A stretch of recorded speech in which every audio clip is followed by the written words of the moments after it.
Okay, hello everyone. Uh, I didn't pay for the large participant meetings because we had a session last weekend about new updates on ACAM's study guide. Not many people bothered to join. I paid for 1,000 large meeting last week, and not many people bothered to join, so I didn't pay for it this time. Anyway, so I paid it again and shared the Zoom invite link. So the purpose of this continuing professional development training sessions. This is the 40th one. So it's been more than 3 years. They're conducted once uh, every week, every month. The purpose is that your ACAMs, your ACFCS, their study material and their study material and their exam are very theoretical, both of them. So they do not prepare you for the practical world. So lots of people do this theoretical. So lots of people do this certification in order to get their first job in financial crime compliance. So when they go for the interviewer asks very practical questions, and people who just prepare using this material, they're unable to perform during the interview. Or those people who are already working in anti-money laundering as well, when they see interviewers asking them technical questions. So those people with the experience in financial crime compliance, they find it very surprising that they were expecting interviewer to ask same questions as per their experience or same question as ACAMS. But the interviewers, when they see that you have a certificate which says that you are a certified AML specialist, so they ask you questions based on that. If you are subject matter specialist on something, so let's evaluate you based on that. If you say you have experience, plus you say that you also have a certificate as well. So let's evaluate you. That's what the interviewer's expectation is. That if you are so good at it, let's evaluate you, and you have experience at it. As let's evaluate you based on that. Let's assess you. And people are unable to pass those interviews. So in a 50 hours of training that you paid me, I covered more than your ACAMS and ACFCS study material. Plus the CPDs are conducted every month to discuss advanced level of those topics, so that when the interviewer asks you some questions, you are able to respond to the question. The exam from ACAMS or ACFs is very predictable. What question they will ask, what topics that they will ask you questions about, this is unpredictable. So that's why lots of people are unable to pass the real test, which is the interview. They are unable to pass the this is the rocket sciences. If you're going to make passing the ACAMS exam, the CAMS exam, to be a rocket science, then this is alien science for you. You cannot assume, you cannot even think about what the hell is the alien sciences. It's unimaginable for you passing an interview. So don't be a cheap person. When you are preparing for your exam, you would like to just focus on the practice questions. You would like to just crack the examination. This end up, I've repeated this 1,000 times in your 50 hours training. I'm going to repeat it today as well. This end up with the begging. If it's in your culture to beg people, begging people for the job, this is what you're going to end up begging people as well, in a which is polite way of saying job placement assistance.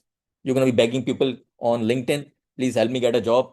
I paid $3,000 for a certificate and I'm unable to see any improvement. So please help me, someone help me get a job. I'm open for network, I'm open to work, looking for any opportunity. You're going to contact your colleagues, past colleagues, to help you get a job, ex colleagues. You're going to contact your ex bosses. Please help me find a job. Please refer me somewhere. Or you're going to ask me to help you get a job. All of these people on LinkedIn, people whom you're going to contact personally, people, or you're going to contact me, all of you are going to respond to F you.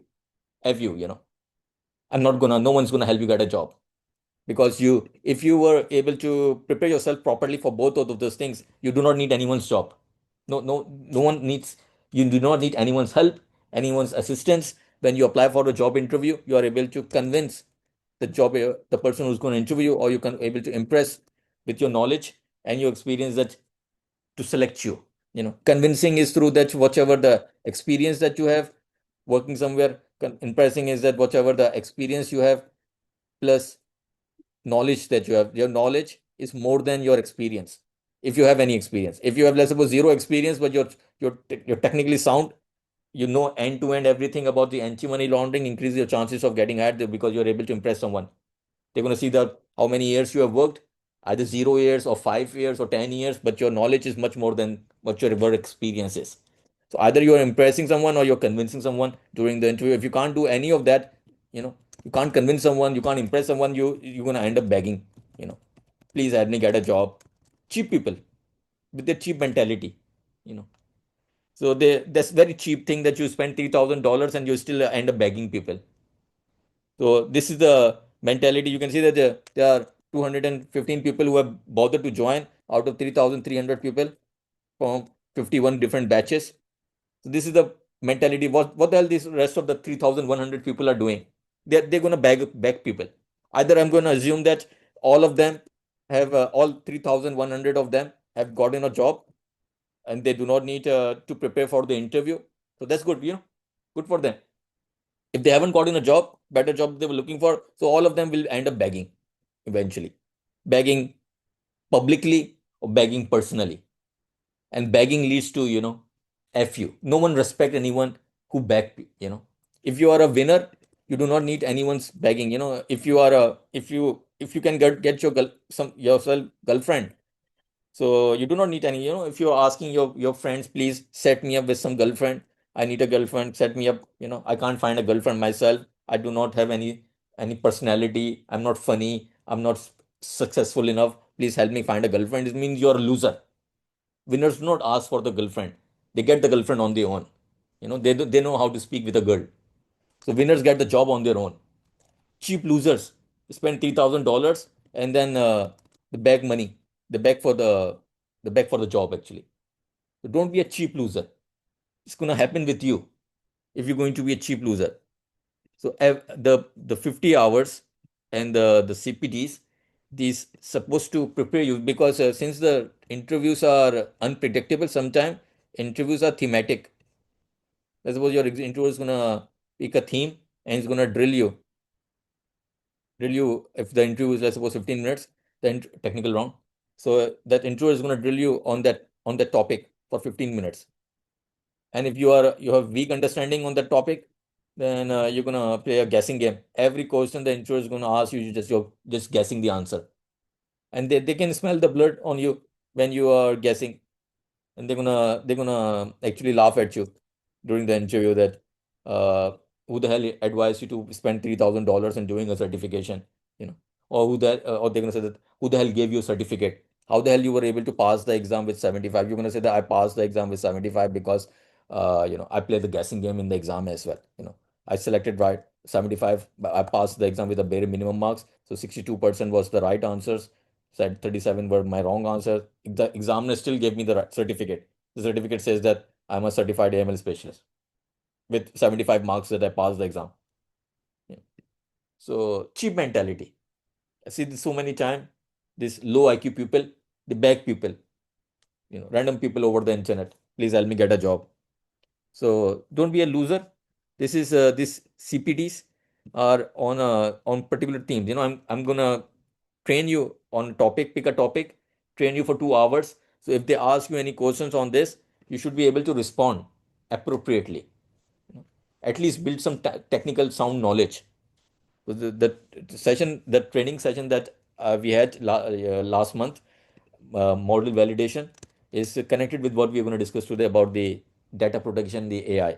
This is a common questions being asked if you apply for a managerial role in anti-money laundering.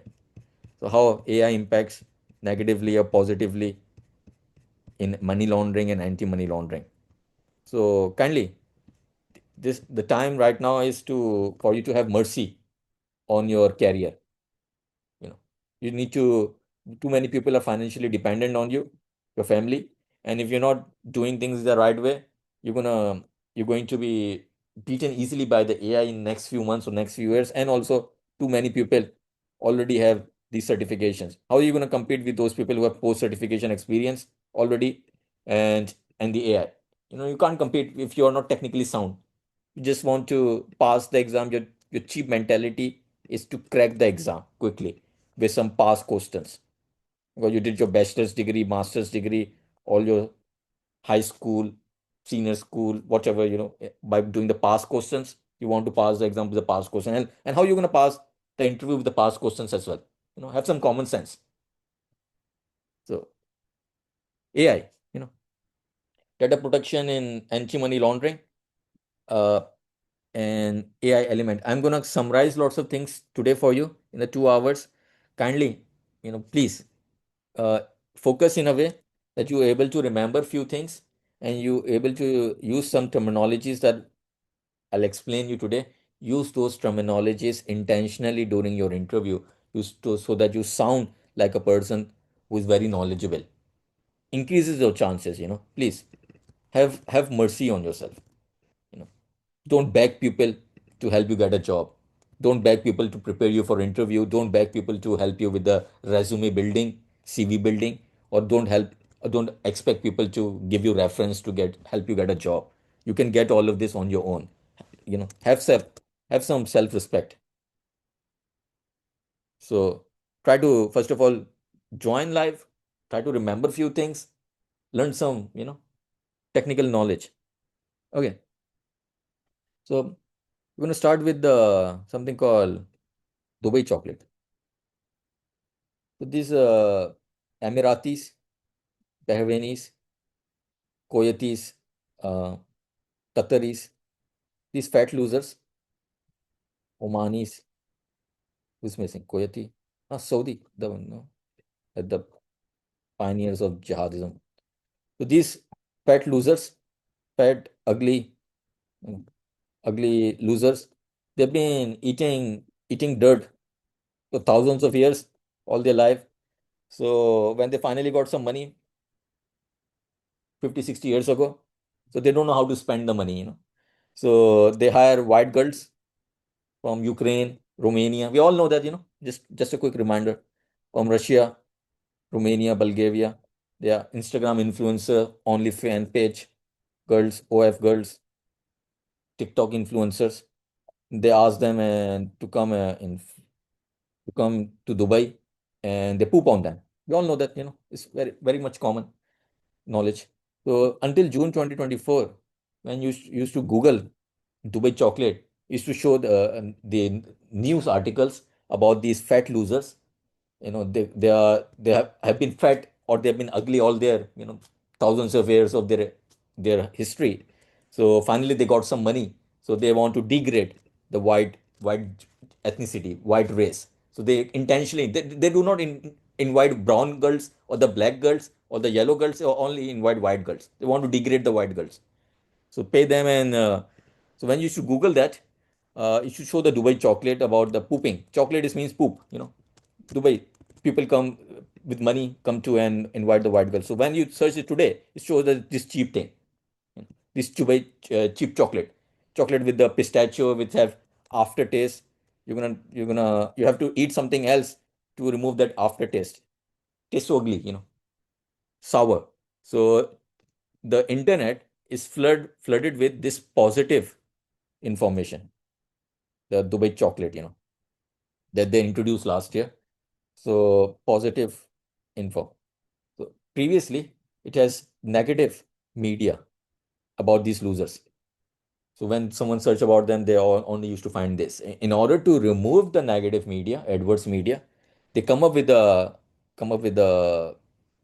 product, and they paid the bots, the Indians, the Filipinos, Indian companies, Filipinos companies, who talked about this thing on the internet so much, positive things about this so much, that now, when you Google this phrase, you only find the positive information. So that's your data, how you manipulate the data on the internet. So today we're going to talk about the data that is extracted, that you get it internally, through um, contractual obligation, legal obligation, and the consent. So how we can play the data? The purpose of today's session is to find balance. Finding a balance. There is a word, there is a phrase for it. It's called harmonious approach. So we're going to discuss some conflicting things today and how you can find a balance between things where you are able to use the data even though GDPRs or your DORA or Graham Leach Believe Acts or Anti-Money Laundering Act of 2020 prohibits you from using the data in an unethical way, but you can find a balance there. That's the whole goal of today's session is, and so that you can convince someone during the interview that how we use ethically the data if they ask you any questions about it, and also how artificial intelligence implements the data as well. So the bots that referred here is those uh, fake profiles that they create. They pay the companies to create those. The Indian companies, the Filipinos companies are paid for this to put positive information because it's cheap. They do not go for the someone somewhere else. Indians can speak English, Filipinos can speak or at least write English properly. So the companies there are paid cheaply to put positive information. Okay, so we need data which is collection of information. We collect the data, or we have the data internally, and we collect the data externally from internet, or dark web or something. So the data brings some challenges, and also it also a critical or crucial catalyst in preventing money laundering. So challenges are, so we needed, to develop we need data for transaction monitoring in order to generate quality alerts, and also during the investigation for open source intelligence. So to develop more sophisticated, we need data for no data that we have sourced internally or externally. External data, we're going to discuss this in a bit. External data that you get it by paying money or to vendors, or data that you collected cheaply, freely. So we need the data that we have gotten from internal or external sources. We need them to develop sophisticated, uh, secure, and ethically compliant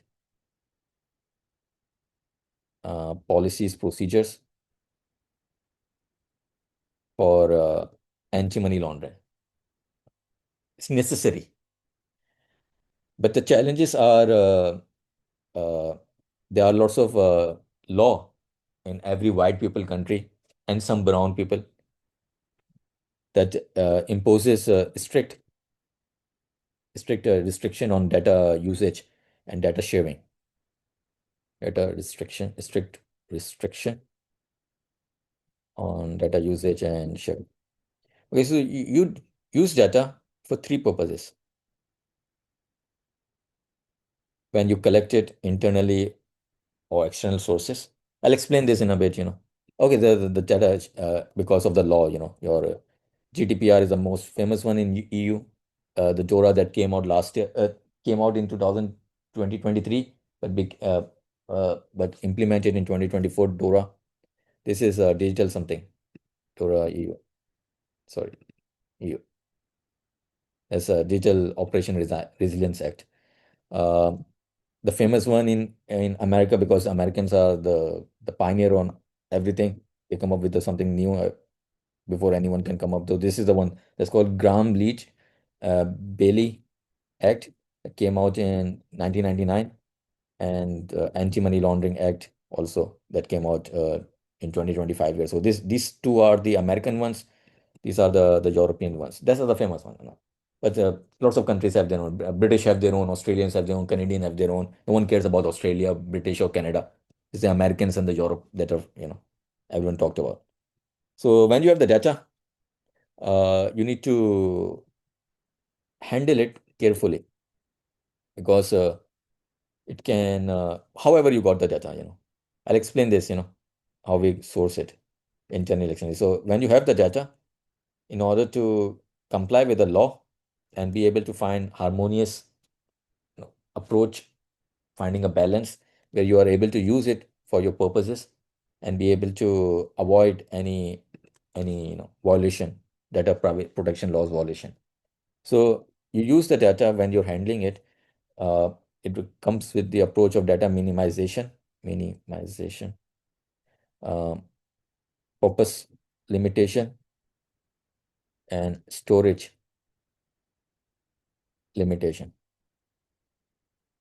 Uh, Data minimizing means that you only collecting only the necessary data. But we're going to discuss, how this data manipulation works. When you collect the data, because there is something called biasness. When you are using machine learning models or AI models, some of them they do biased decision making, or they give you biased results because data is being manipulated with the positive news or intentionally negative news about certain topics on internet. So you have to be cautious. But AI have no idea. If you follow Elon Musk as well, talks about this with his grok, that when you are using models to learn with the latest news, so AI still thinks that the mainstream media, the news that AI collects from the mainstream media, thinks is that the real news is. So AI doesn't have the consciousness that how the data manipulation works. So human beings are uh, able to um, understand the data manipulation. This is where the you have to do this on your own with the human being manually. Okay, so first of all, when you're collecting it from external or internal sources, you collect only the necessary data. So internal source is when your um, customer gives a consent, or you force the customer to give a consent. When the customer signs account opening form with terms and conditions, so customer is giving you a consent of transactional and transactional and non-transactional data to be used by the bank. Whenever the customer is going to perform, interact with the bank eventually after opening the account, transactional and non-transactional. Transactional means debit and credit. Non-transactional means your KYC based data or the customer's communication with the bank, either the email or over the call. When you call the bank, the call center bank say that your call will be recorded. So those sort of non-transactional. So this is from internal source. It means that you have collected on your own directly from the customer, and customer gave you the consent. Okay. And then you collect the data from external sources. These are multiple. Internal source is usually, from the customer, and that's not at the onboarding when you perform uh, periodic review or the perpetual KYC, you get collect the data from there that as well, at onboarding and during the periodic or the perpetual KYC. Okay, external sources is some data the third party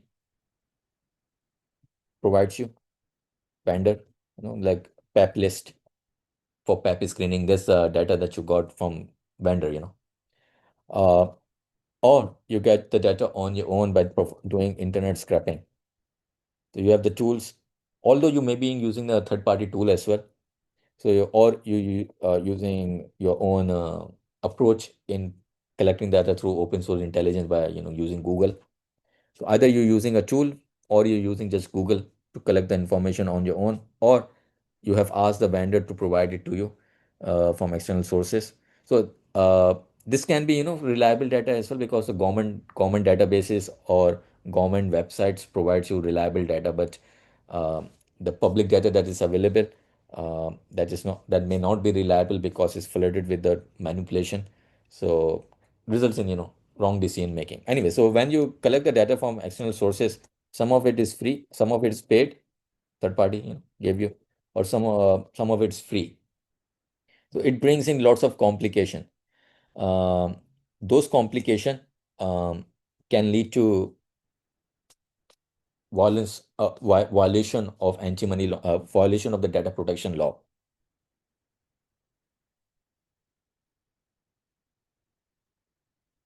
This one from the external sources. Internal one, that's very black and white. You're gonna force the customer to intentionally sign the terms and conditions that gives you all the power. When you're collecting the customer data, when the customer is using bank's product and services, and the data you're collecting from that, you have all the power, to use it internally. Of course, you cannot do the sharing of the data. That's not allowed. unless you're sharing with the official, authorities like FIU or to the law enforcement agencies or the court of law, or you sharing with the regulator in the regulatory audit, that's fine. That's external sharing. But internal sharing with the internal auditor or QA team, you cannot share it randomly, unless the customer haven't given you the consent. So internally, what you got the data, when force the customer to give you the data, you can do whatever it want with that customer's data. You are maintaining the data, you are collecting the data, you're retaining it, recording as well, so you can do whatever with that. Unless you start doing some external thing, then it creates lots of complication. Here is the collection. Right here, collection makes it a bit more complicated. Where are you collecting it from? So the data protection law here uh, protect lots of customers, consumers, and clients, that how the banks is going to source. We're going to discuss bank. We don't care about whatever the happens in the law enforcement agencies or whatever. What happens in a bank? You're applying for a job in a bank, so your question will be bank.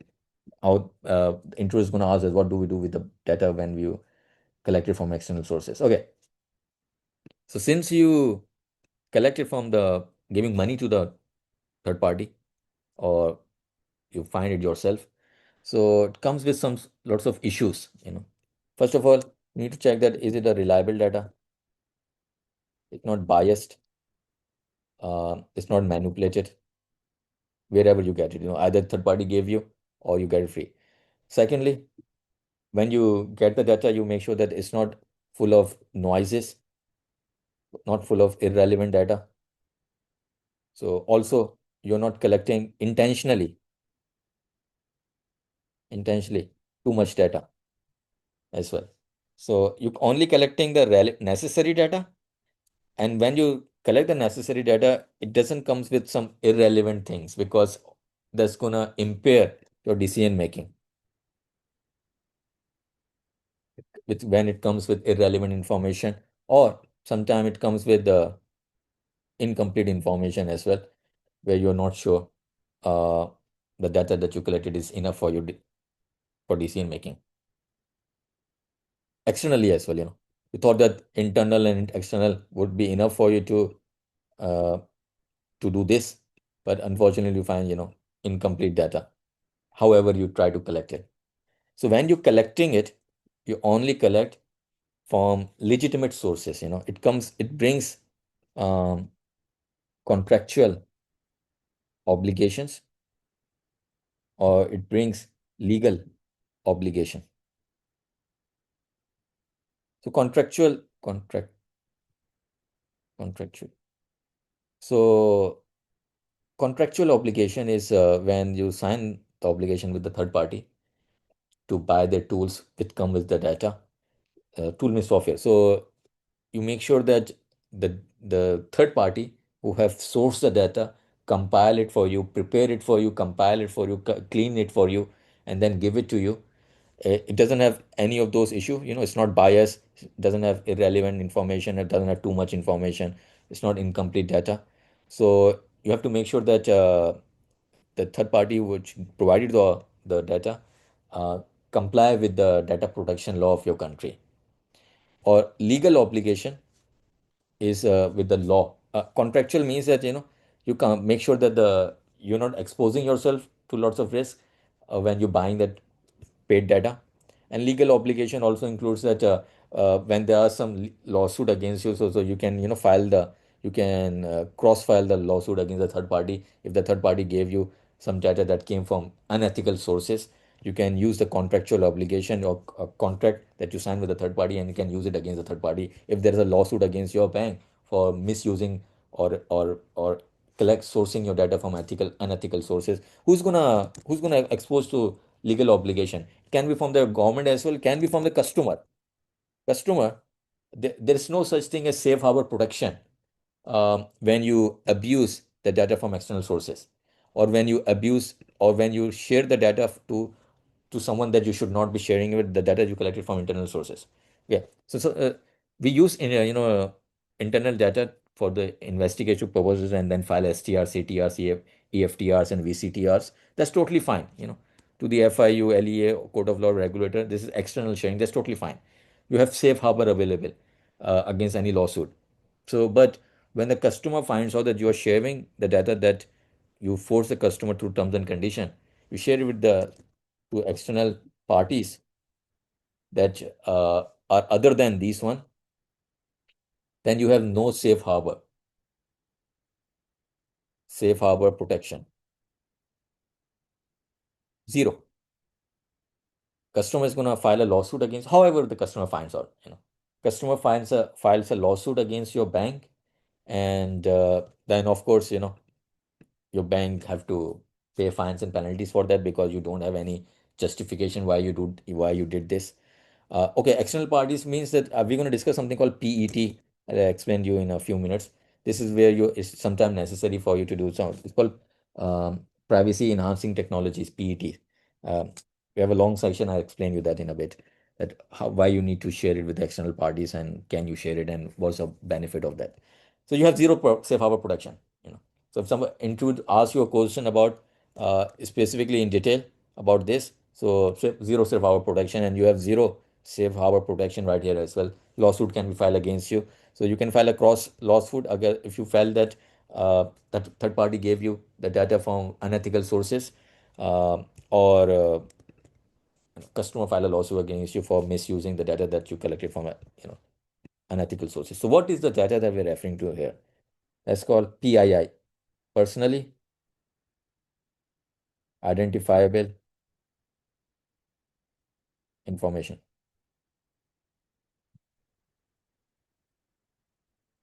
Fancy way of saying you're trying to profile the customer. And when you're profiling your customer, you're trying to know all the relevant information. You can collect some of that information from the customer directly, but sometimes we need to verify and validate this information. Sometimes we need to collect more information that we cannot get from the customer, or we get some information from the customer, we need to cross verify that information. So we can cross verify from reliable sources, which can be, some of them can be external sources. So when you're collecting the data, uh, you have to make sure you only collect the necessary one, otherwise it can be used against you. Any of these two situations, none of that is going to help you. The consent that you force the customer to sign the terms and condition, that will not help in any situation.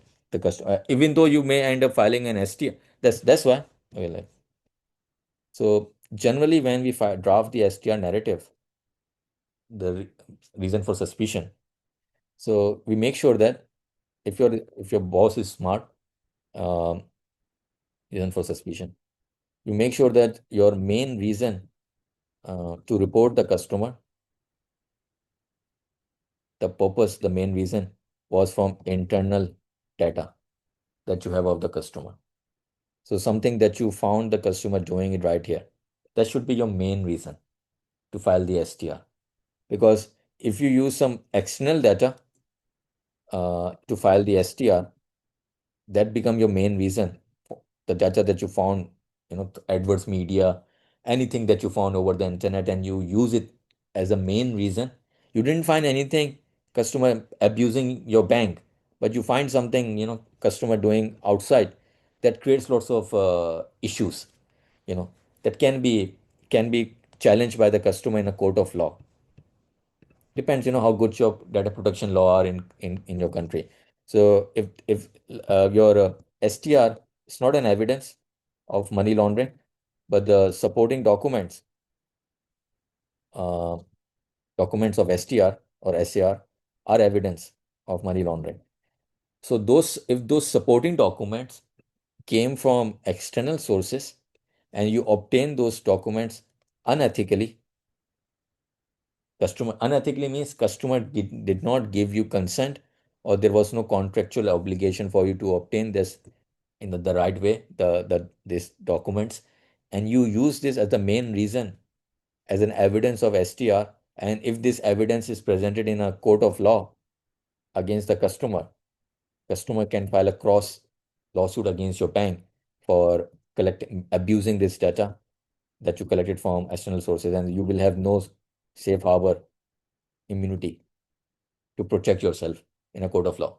Your bank and all of those who were involved in the STR filing process, from detection, prevention, correction, all of those. So it's very important these days. On one side, they they protect people. Uh,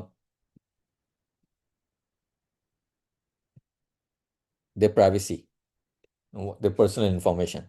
On the other side, we also need it sometime because internally we may not have enough information to find a suspicion. So we externally sometime needed to report the customer. So we need this as well. And if you are able to find a balance, find a harmonious approach, you can save your bank from lots of issues, from any legal risk. You can also lower your bank's false positive by generating quality alerts, because if you feed the right data, relevant data to your transaction monitoring tool, it can generate quality alerts. And also you can identify the suspicious activity that you previously you were not able to identify. You can lower your bank's false negative as well. So if during the interview you are able to convince someone who interview you that you have these sort of knowledges, you have some approach which finds a positive, finds a balance here, and have a, makes a positive impact on your interviewer, increase your chances of getting hired. It's not just about cheap approach of reviewing alerts or reviewing cases. That's a cheap mindset. You need to move on from that. No one values those things. This is your basic business as usual, reviewing alerts or cases. Level 3, level 5, level 2. No one cares about these things anymore. That's not going to help you get a job these days. So, purpose limitation means that only use the data for specific purpose. So, when you collect the data, you should be able to justify it, where you use the data and how you use the data. That's called data lineage. It's called audit trail. Means that how you collected the data, how you use the data, and how you retain the data.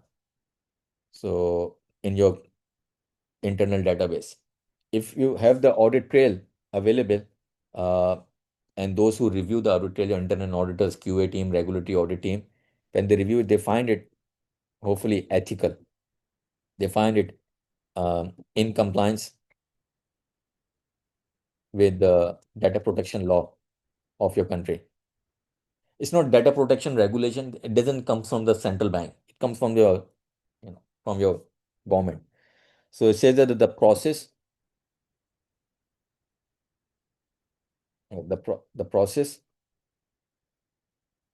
of tracking the journey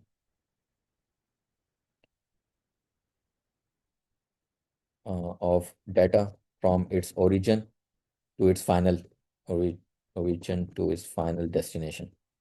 What's the final destination? We're gonna keep the data right here. Storage limitation. Final destination, including during the collection, how you transform the data, how you move the data, how you share the data, the movement, sharing, etc.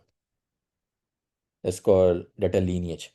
And internal auditors, when they perform walkthrough, they usually check those things, that how your AML analysts are using open source intelligence tools, or how your transaction monitoring tool is using data for alert generation, external data, and how you're performing adverse media as well, adverse media checks as well, what tools you're using, how you sign the contractual obligation with the third party. Are you the does that contract covers the future obligation or future risk, legal risk, that your bank can protect your itself when you sign the legal obligation with a third party. Okay, that storage limitation means that retaining the data for defined period. Okay, so why there are data protection law out there? They are there because those uh, tech companies, when they collect your personal data, that can be, whatever the KYC data, your Gmail, your email ID, your mobile number, your name, your all the personal information, that all the location that they have about you, your personal information, current location that you have information, or your history of search history, uh, anything personal inform this your track your whatever they're tracking all your movement. So they sell the data for advertising purposes. This is every Tom, Dick, and Harry knows. From Uganda to America, every person who use internet know this, that they use it to sell it to for advertising purposes, so that you get the advertisement purposes. So they can target you and convince you to buy something, or sometimes it can be for political reason as well. So they show you certain post certain articles intentionally so that they can change your mind. Like what Plancher does, the Jew company, yeah, this Plancher, owned by the Jew, this Jew, run by the this Jew. So, and lots of companies in Israel, they do the whole thing. So minimization, limitation, the minimization, purpose, and the storage. So during this process, we play with the data, internal and external data. It's called processing, data processing. So sometime when you are collecting the data from the customer, you do something, you perform risk scoring, internal data that you collect. So because you have to do customer risk assessment, which leads to customer risk profile through your bank's risk scoring model. So sometimes this leads to financial exclusion. There's an issue with that as well. Financial exclusion means you start doing, de-risking. So at the onboarding, when you collect the customer's data, although you said that, I collect data for KYC, CDD purposes, or sometimes EDD purposes. So you collected enough where you found out that you cannot manage the customer's risk because your controls are weak, residual risk is high, inherent risk is too high. You decided that based on your risk appetite statement or risk appetite, you decided that you're not gonna open the account of the customer. So that's also the issue as well in the data protection law. They say that you should not be using the customer's data, internal or external sources, for financial exclusion purposes, de-risking purposes. That's totally opposite to what we are supposed to be doing. We need to collect the data to evaluate your inherent risk, customers' inherent risk, so that if we find out that we cannot manage the risk based on the controls that we have, we should not be opening the account of the customer. But data protection law say that you should not be collecting the data too much, which lead to excluding the customers, certain customers, which means you should not be de-risking the customer. So that's where we're discussing this. We need to find a balance where we are able to do both things. We are able to satisfy the anti-money laundering laws, and we also be able to satisfy the data protection law as well. Both of them. Where we comply with the anti-money laundering law and able to satisfy the regulator with the regulations, and also be able to satisfy the law that are, that protect the customer data. That's the rocket sciences these days. How we can find a balance. And if during the interview, based on whatever BS you will sell them during the interview with your whatever the BS you talk about, data. So it's either going to impress them during the interview, or they're gonna say you don't know enough. So talk about enough that your BS with them bullshit. Whatever you're saying, you say that enough. You use the right terminologies enough that you sound like a technical person, that you can find a harmonious approach where you help your bank comply with both of them. Okay, then anti-money, remove this one. Okay, so this is the one. Yeah. Anyway, moving on. So finding a balance is a rocket science. That's the we're going to discuss now. So this balance, finding the balance is is necessary because we need to set first of all, high standards for data handling, this data handling. So your bank needs to have policies, procedures for that, to make sure that you're not violating any what's the spelling of procedures? Pro, okay, procedures for that. And also you need to make sure that since you are supposed to do regulatory, you have to meet regulatory expectation, meet. So you have to have policies, procedure for that as well, policies, procedures, and controls for that, to make sure that So uh, I'm going to end the session with something called model explanatory tool, which have an element of regulatory expectation. When you're using the transaction monitoring tool with the AI and the external the external data, There's something these days they use something called model explanatory tools. There's some tools that are available um, uh, on Microsoft, and there's a something model that they use something called Shapely ad adline I don't know addictive explanation. I explained this, I made a notes about it today. So we're gonna end the session with this one. Anyway, so this is the BSS, how much you remember and how much you talk about it during the interviews and to convince them. So finding a balance is the rocket science is where you need to have you know meeting these two through promote where you need to promote rigorous data management policies. Chief compliance officer is supposed to do that, if you are wondering. It's not the internal auditors. If we are using in the compliance department, we have to, whichever the department. So we're talking about the compliance, whatever the spelling of rigorous is, rigorous, strict. Second, enhancing. This is part of your policies procedure that can manage both of those things. So enhancing, uh, where I came up with, I didn't came up with anything. This is the Financial Action Task Force document, 2021 document that says stock stake on data pooling, collaborative analytical, and data protection. It was a 56-page document that is summarized in these 2 hours. So enhancing trust, and the third one is stimulating tech innovation. Enhancing trust means that the customer is able to trust you with the internal data, and if you somehow find the external data, you find it from ethical sources. Rigorous data management policies that you are not abusing the data, whichever way, either abusing it here, you're not keeping it for more than you're required to keep it. You're not manipulating it, or you're not preparing the data for wrong reasons, because there's something called when you using it, the data, you need to prepare the data as well. Preparing means, wrangling the data or cleaning the data, uh, evaluating the data, visualizing the data. So you're not just doing it for wrong reasons. So when you uh, try to find a balance with this is your motto. This should be part of your bank's approach in finding the balance, doing these three things. And how you achieve these three things, to achieve them, achievement is through 6 ways as per Financial Action Task Force.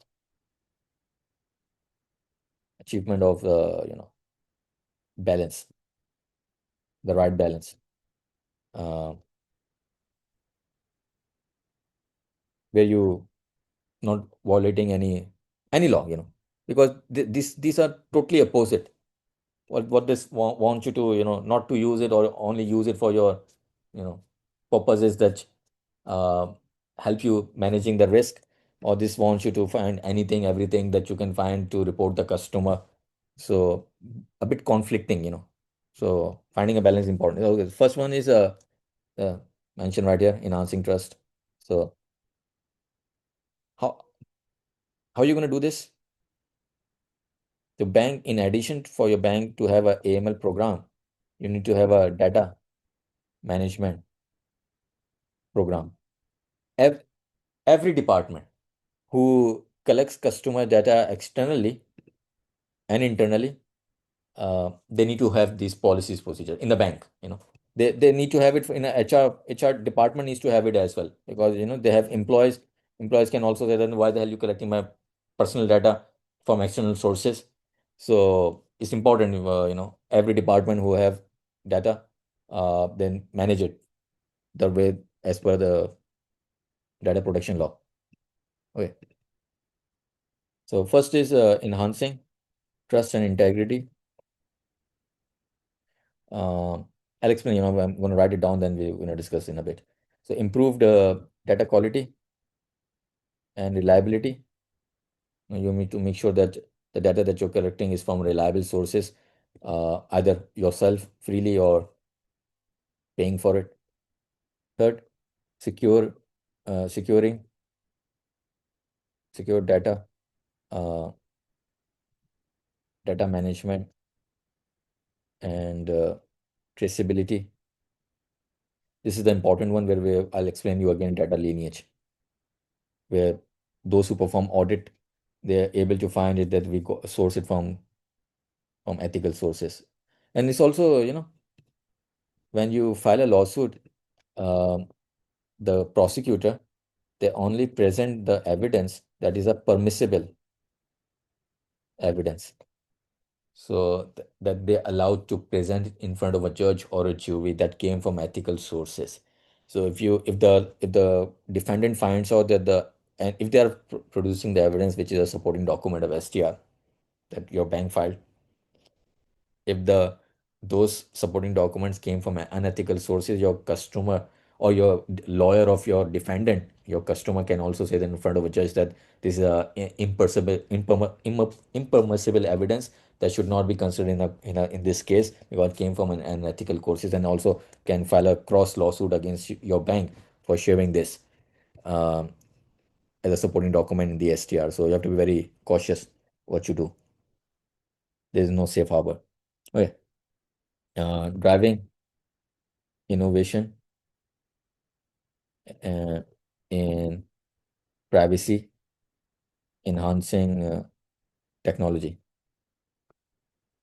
This is talked about in the tech industry a lot, something called PET. It's four ways. Um, we'll discuss this. I'll explain to in relation to anti-money laundering today.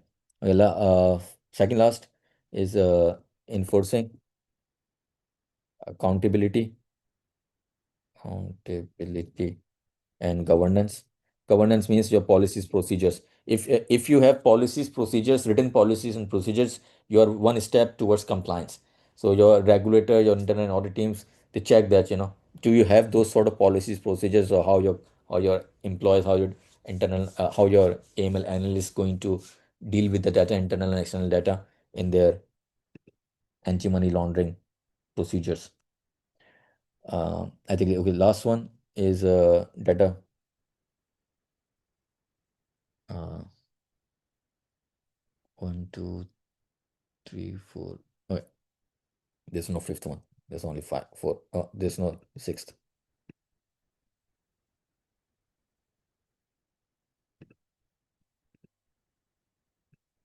Okay, so that's self-explanatory.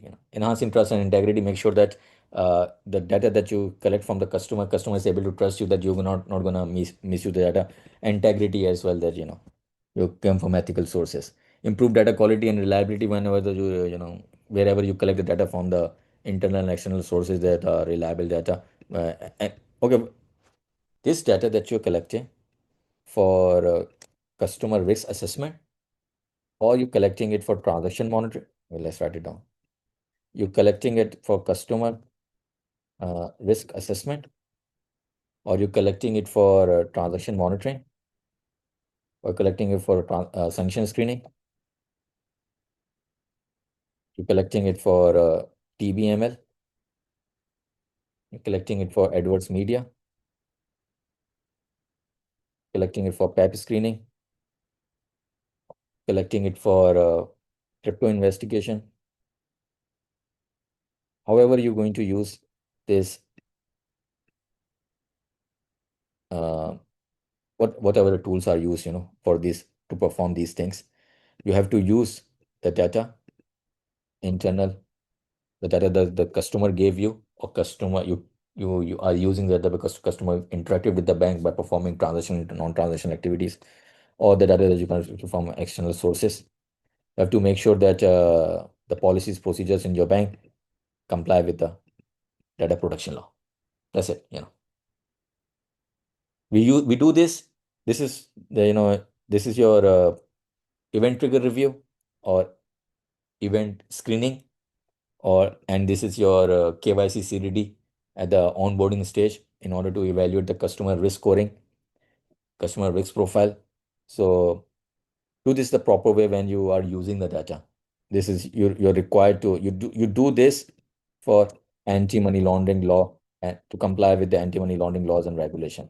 So you avoid fines and penalties. But in doing so, you may violate data protection law, which may end up fines and penalties. May end up fines. The regulator cannot issue penalties actually over this because regulator usually do not have regulations for that. Is the law usually. So, but the regulator have something called regulatory expectation. That's the what we want to discuss in the end. Sometime, the regulator have come up with some connected this thing with the data protection with something called model explanatory that I'll explain you in the end, that how regulator who don't have the authority to issue data protection regulations, they may have the record retention, record keeping and record retention, but that's a totally different thing. Record keeping, record retention is usually for the internal data.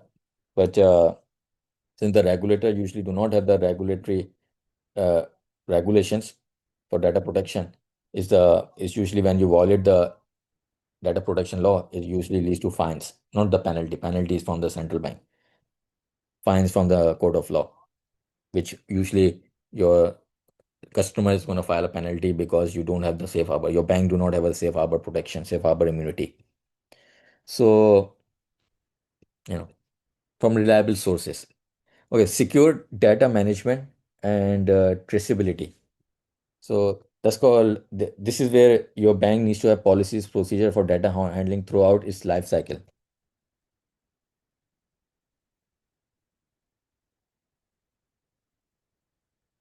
Uh, so its life cycle. So this data handling is through data taxonomies, taxonomies and data dictionary. Dic- okay, this is where you're storing the data. So let's discuss this is data management. So this you also call DBMS as well, database management, how you keep the data that you collected from international sources. So data, uh, if they ask you during the interview what is data taxonomy, taxonomy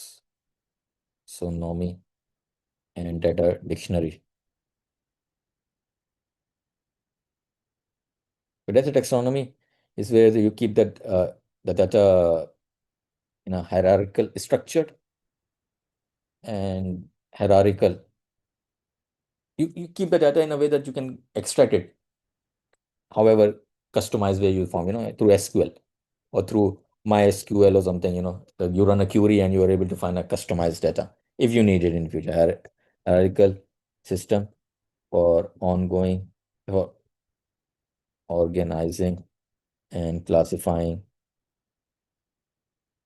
the data based on shared characteristics.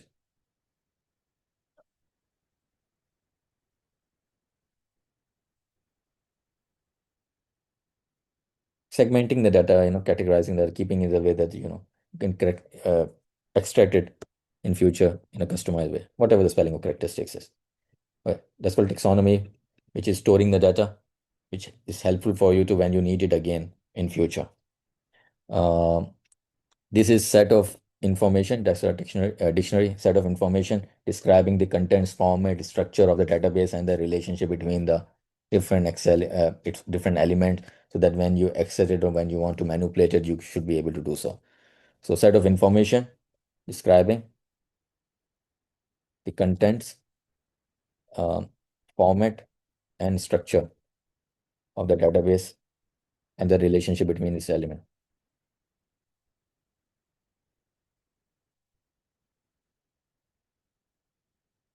We use these elements.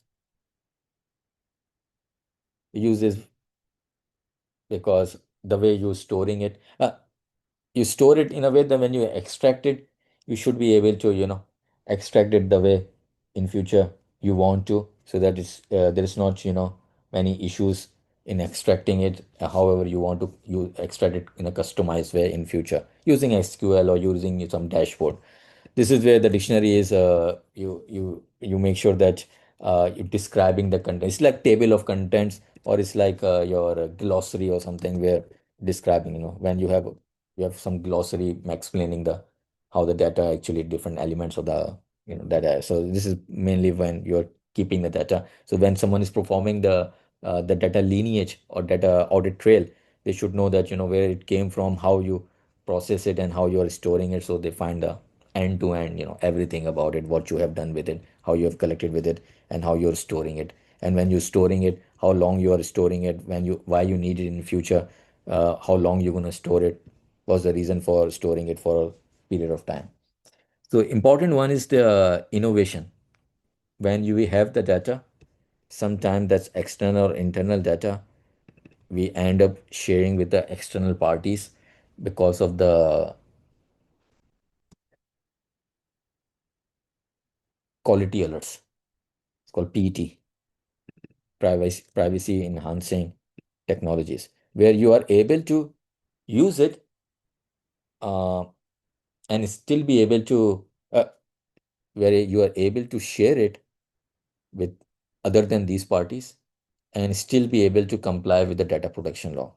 So there are tools available. There are four tools where uh, cross-border sharing or domestic coordinations help you uh, find the networks, find the pattern in the activity, and still be able to comply with the data protection law.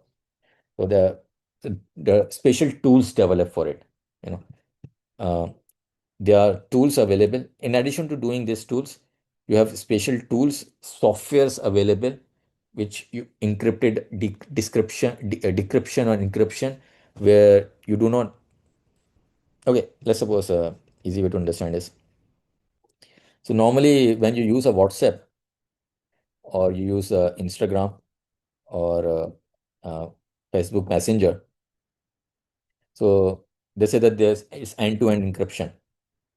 The Facebook doesn't know, the Meta doesn't know anything what you're sending. All of this is Meta control.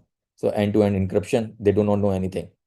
But when you report someone who sent you some um sexual message, and you say that this person is doing sexual exploitation or something, and you want to report this person, uh, so Meta or the Facebook cannot read your messages. As per them, they cannot read your messages, but they have the tools available who can decrypt the message and through language, natural language processing, be able to understand that this guy actually sent you some sexual message or not. So then when you're reporting this person's profile, this person's who sent you a message on Facebook or Instagram or something, this profile will be, deleted or will be suspended, or whatever is going to happen with the profile Instagram.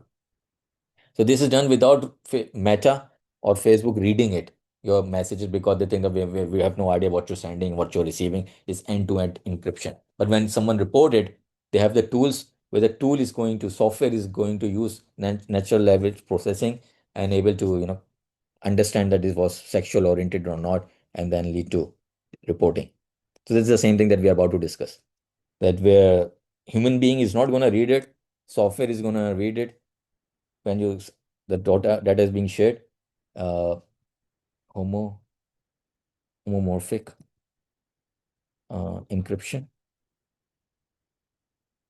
These are the ways, four ways where you can, when you have collected the data from ethical sources and you want to share it, how you can share it, or how you can do this, which apparently looks like that you are violating the data protection law, but you actually are not, because you're using a tool, a software with AI.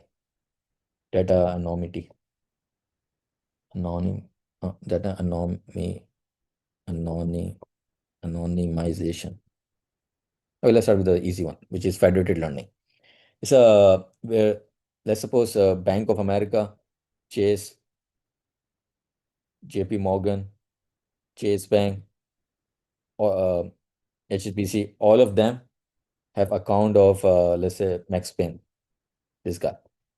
So they can share the information with each other as per Patriot Act section 314B, uh, but they have to share it through FinCEN, which is takes time, information sharing, information collection. So they do not want to do this.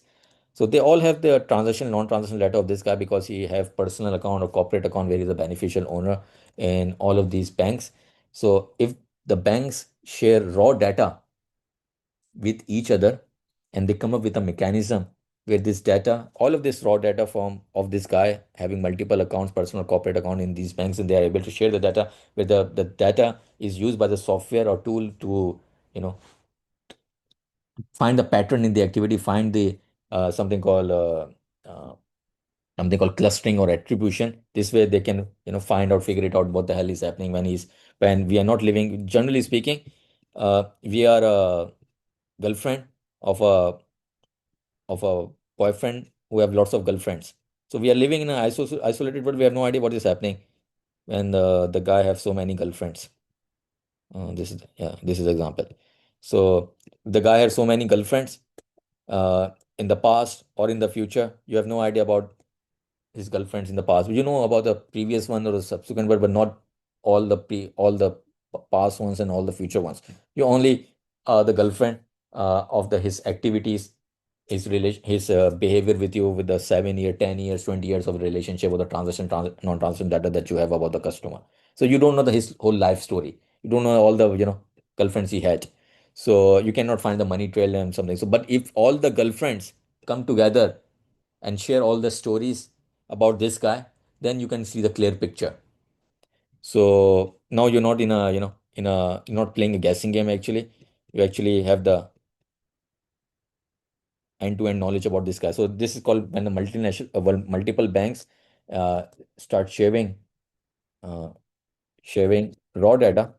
It's not have to be raw data. It's not manipulated data. It's not prepared data. It has to be raw data, transactional, non-transactional, internal data of the customer. Share it. Uh,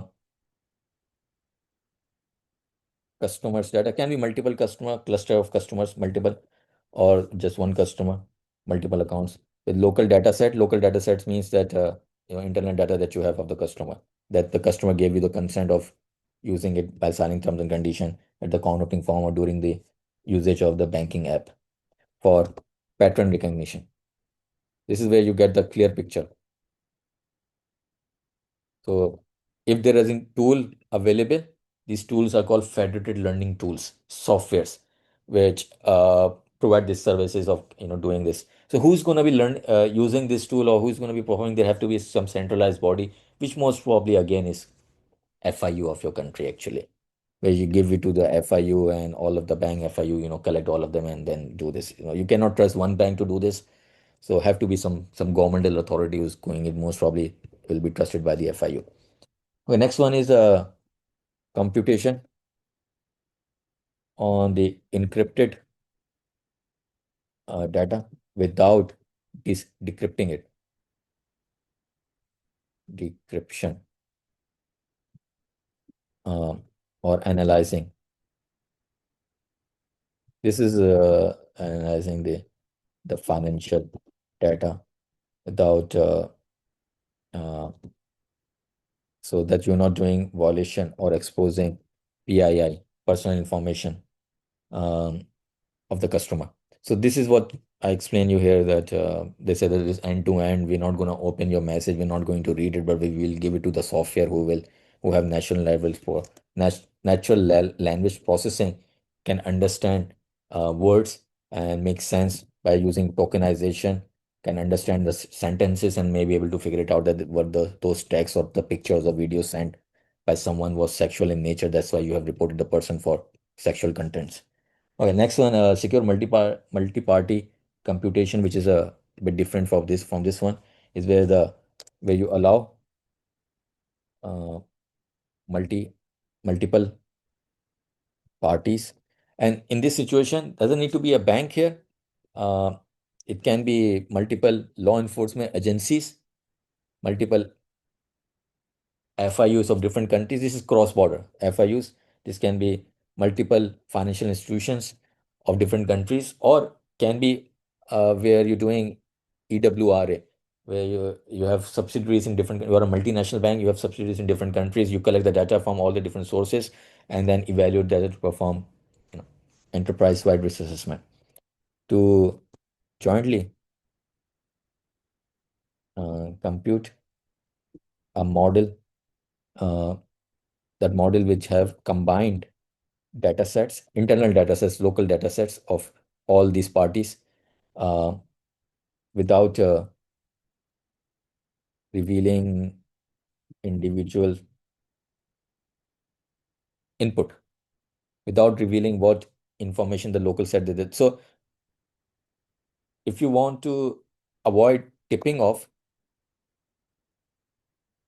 with possibility of leaking the information to the wrong people, so you give the data, although the data you're giving is a raw data of the customer, the local data set is combined, but uh, it's not human beings who are reading it, or it's not human beings who are reviewing it as well, assessing it well. You just give it to the software, uh, that it's not encrypted, it's not that encrypted or decrypted sort of a thing.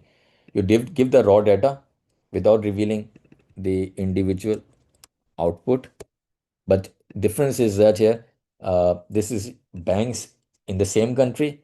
This is parties which can be whatever in different other countries, and they have to, when they share it, because this software who's performed this multi-level, multi-party computations, multi parties and computation. So they make sure that uh, each party have no idea about the other party's data set, or do not have access to the data set as well. So the software makes a decision, and making sure that the local data that you're providing is not biased data, because it leads to some issues, which is again, that I'll explain this thing in the end, model explanatory tool. So last one is um anonymization, which is called tokenization also. This is explained right here. Tokenization is where your machine learning model, they break the words, they break the sentences in different words. Like Gemini, Google Gemini, they give you 1 million token every day. So it means that you can give this Gemini uh, a book or a PDF file, which it can process. If the book have 1 million words, it can process it for you. Minimum, maximum is 1 million, words. Token means each word have a token. So when each word have a token, so the tokenization means that when the words are collected together, words are put together, it creates a sentence, and sentence have a meaning. So your machine learning models do tokenization, where they review each words differently, and then collectively as well, that when this word is combined with this word, so it makes up a sentence, and what is the meaning of that sentence. They call tokenization. So data anonymization okay. Data anonymization is where you're masking sensitive data before sharing it. So you tokenize the data. You split the data into multiple words. It's different from encrypting the data. So when banks are sharing it, or when different parties are sharing it, either they do this way, or they do this in a harmonic encryption, or they do this way, or they do this way, where they are not, they have they have no knowledge about what other party is sharing the data, internal and external. They don't have access to this. They don't have authority to evaluate the data of other parties. You give it to a software, and maybe software is managed by your governmental authority, which most probably going to be FIU, if that data is being shared, is related to anti-money laundering or money laundering. So you have to, FIU most probably have the authority, so they use it and then share it with the relevant parties. So privacy enhancing technologies, these are you know they are these are suggested. They may not be practically available right now, but these are what that's the future is, that in order to avoid tipping off, and in order to avoid data protection violation, any way or form, these are the softwares that can be used when you are externally sharing the data. Why we doing this? Because this way we get a much better picture, because when you are a girlfriend, one girlfriend of a guy, you have no idea what is happening. But when you get to know about what previous all the other girlfriends have suffered because of this guy, then you get the clear picture. When every bank shares this information, when every law enforcement agency shares this information, if the guy or the syndicate were involved in organized crime. Okay, so your data protection law and anti-money laundering, especially the anti-money laundering law, they protect whistleblowers protection. And also your anti-money laundering law says that there needs to be beneficial ownership registry, corporate registry, which should be available, maintain, develop, maintain by the governmental authority, like in America, that's FinCEN, who was supposed to do develop boss beneficial ownership secure system. So beneficial ownership database, which contains personal, PII.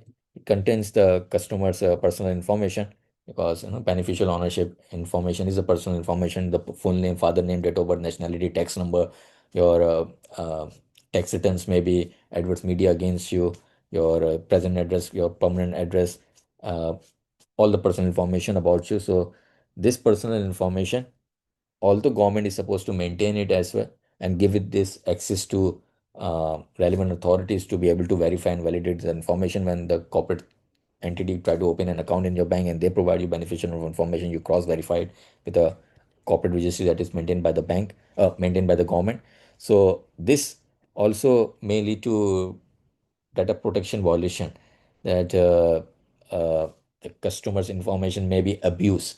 So banks, when they have given access, they only given access, we're only collecting the necessary data from here, uh, only doing it for specific purposes and not storing it, the data.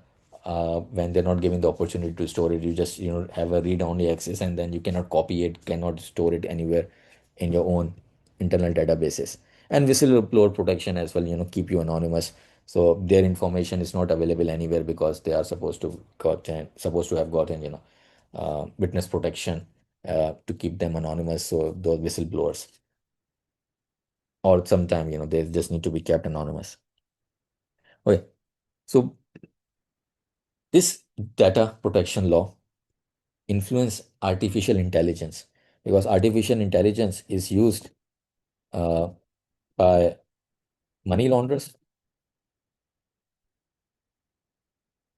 and anti-money launderers like us. Money launderers using AI for digital asset laundering. So they use cryptocurrencies, they use NFTs, they use DeFi, they use pseudonymous cross-border fund transfers. See, autonomous.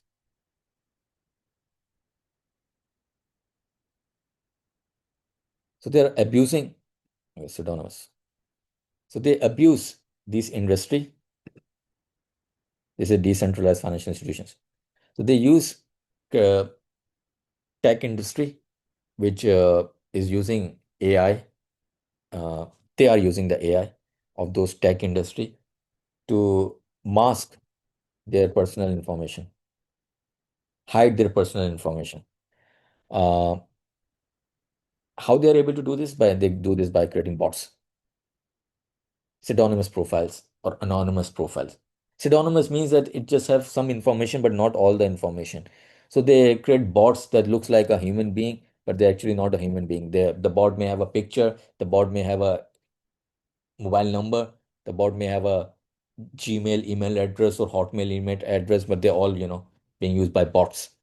So may look like a human being is doing. So when law enforcement agency try to follow the money trail or something, they find, pseudonymous profile. They don't know who the hell is, behind the scene. So if you want to create lots of them, lots of bots, so you're going to use, AI for that. You're also going to use it for microstructuring, and that's not cheap microstructuring that customer do in a bank. Microstructuring in crypto is a, next level microstructuring, where they break uh, illicit funds or illicit bitcoins into thousands of bitcoins, and then they send it to different temporary addresses. They do mixing and tumbling, So splitting that into small amount, where if the virtual service providers, crypto exchange company are performing any sort of transaction monitoring, they're unable to perform transaction monitoring because the Bitcoin is, let's suppose, $120,000, one Bitcoin. You're gonna split it into 120, one Bitcoin into 120 small Bitcoins, you know. So split into one. So it means that one is one USD dollar worth of one Bitcoin.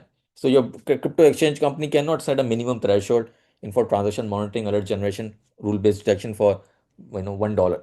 So, but you can use machine learning models or artificial learning through artificial intelligence and machine learning models. You can split them into 120,000, the same one Bitcoin is split into 120,000, can be called satoshis or whatever the ways that you want to split it. So you split it in a way, and then you do those 120,000 transactions with 120,000 public addresses. It makes it difficult for crypto exchange. It's difficult. Microstructuring of this sort is difficult in a bank, but it's easy to do this in a crypto exchange company, where crypto exchange company is unable to perform transaction monitoring because they will not set $1, $2 minimum threshold. So using a machine learning models or AI to split your transactions, or to this is splitting transactions, or this is masking or creating fake profiles. So you want to not do just one AI, you're gonna use it so that you can create millions of fake profiles, millions of fake bots. You can perform millions of transactions of very small amount quickly. It's not be possible using a bank, but it's possible using crypto. You know, so if you hire someone with who can do this for you, so makes it difficult for the law enforcement agency and the crypto exchange companies to do any sort of transaction monitoring or investigation. So we can also use it, if they are using it, artificial intelligence and anti-money laundering, artificial intelligence used by the anti-money launderers that what we are supposed to be doing. So we do this the two ways. You need to profile the customer. In profiling the customer, you profile it either through eKYC, or you do this with the perpetual KYC. Now, eKYC, you have to, you can use the biometric, like your bank sometimes when you're using the banking app, they say that you can log in using biometric. So they, your cell phone already have your thumb impression or thumb, print. So you can log in with just by logging using your biometric, or your banking app can also ask you to take a picture of your fingers and then cross verify it from the governmental database of your biometric fingerprint. So biometric authentication, they can also perform your facial recognition. They can do the voice recognition as well to profiling on you. Banks do not do voice recognition, but facial recognition may be possible if bank wants to verify if you're people can try to open a digital banking account. Lots of digital banking account. The money launderers may try to open a multiple digital banking account using the bots. So how do we make sure that they're not opening some mule accounts of people? If they get access to the government database, we have information of social security numbers and a driving license of lots of people, and then use those information to open multiple digital banking account using the bots. So banks can, may ask you to do facial recognition and biometric authentication so that they check your liveness or liveliness checks to make sure that liveliness check that you're a human being. Liveliness means you're actually human being. You're not a bot. So eKYCs that we perform, and we use the optical character recognition to extract the relevant data from the documents. If you're sharing some PDF files or pictures of a document when you are opening the account in a digital banking account. Perpetual KYC help us with the continuous, real time,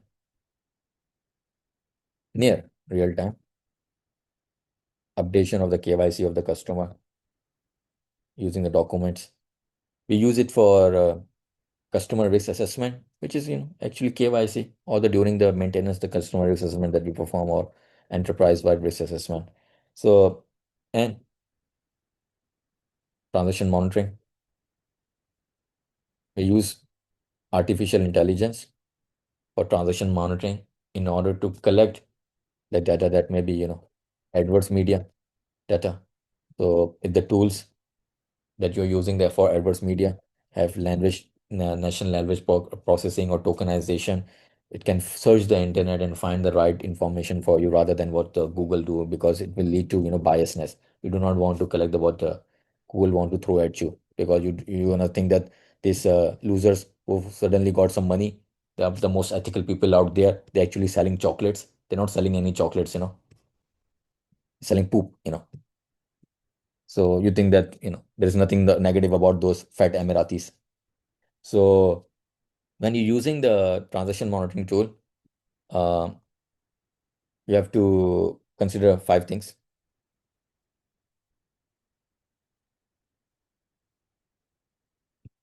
This is for both detection and during the investigation.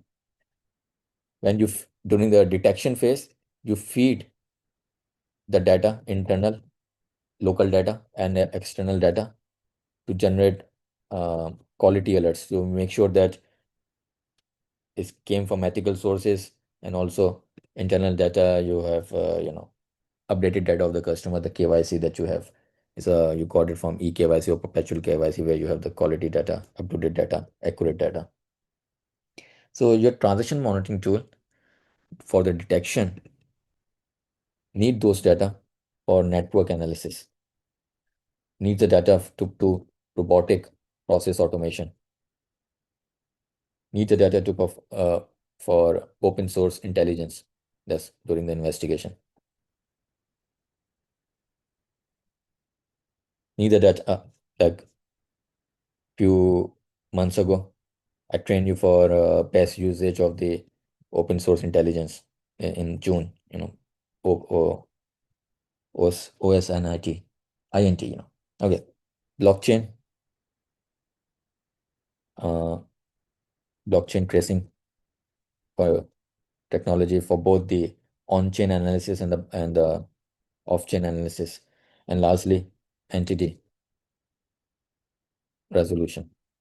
Well, let's do one by one. Network analysis, when you share the data for the detection, it's a AI driven. If they have any element, to be honest, they don't have any element right now, element of generating alerts. That this is what we discussed last month for the model validation. So um, machine learning where have the element of both of this, the rule based if and then, and the plus the statistical one, require lots of computing power. So they don't have those computing power these days.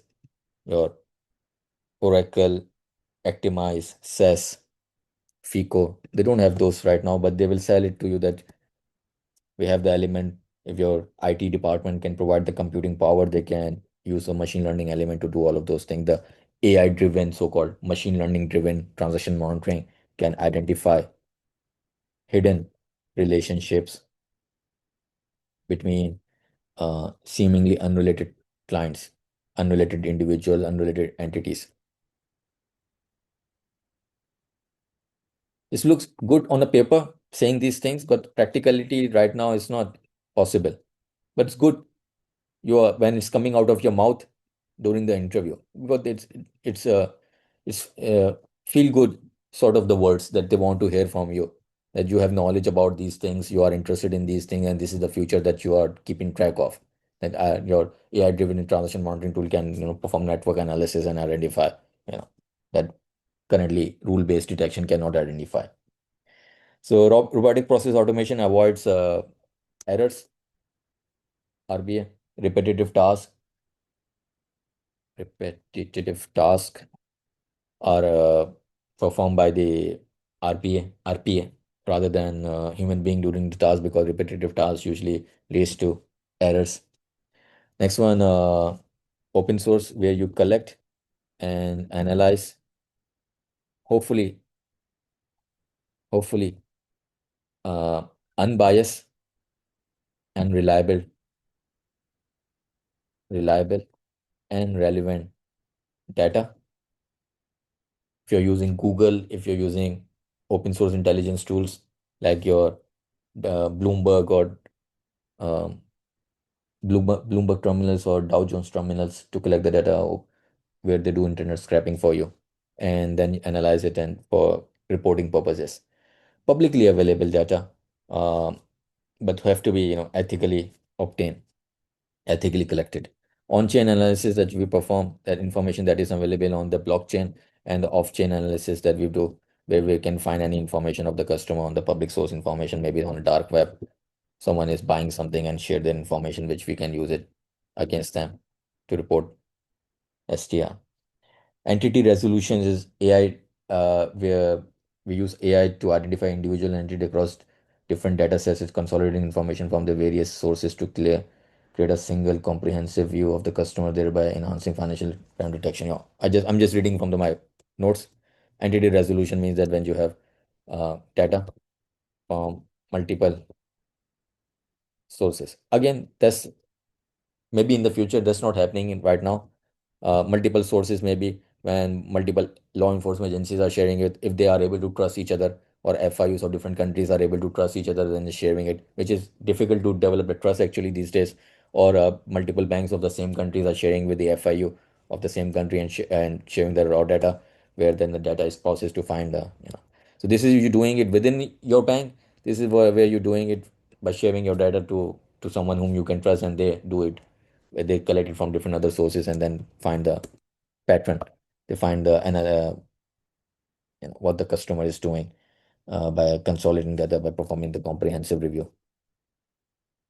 Compre Comprehensive. Okay, whatever the spelling, comprehensive review, where you find correct information of the what the individuals or the entities are doing in the bank, what their purpose is, what the relationship between them, and so on. Okay, so I'm just gonna check have I covered everything.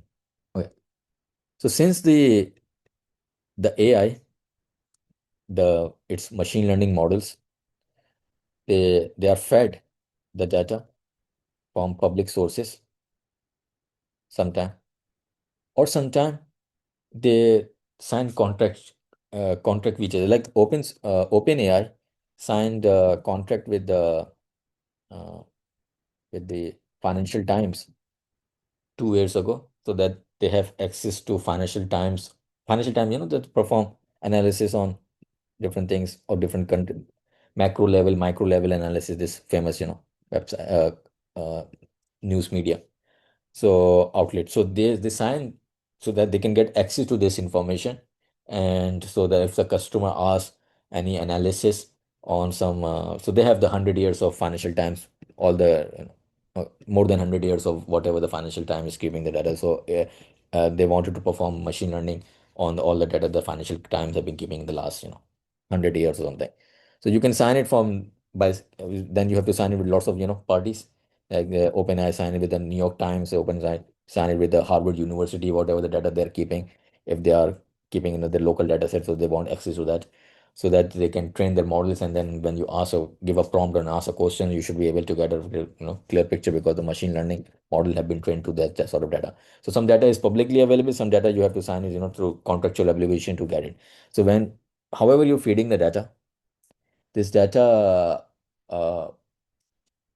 needs to be unbiased, reliable, and relevant.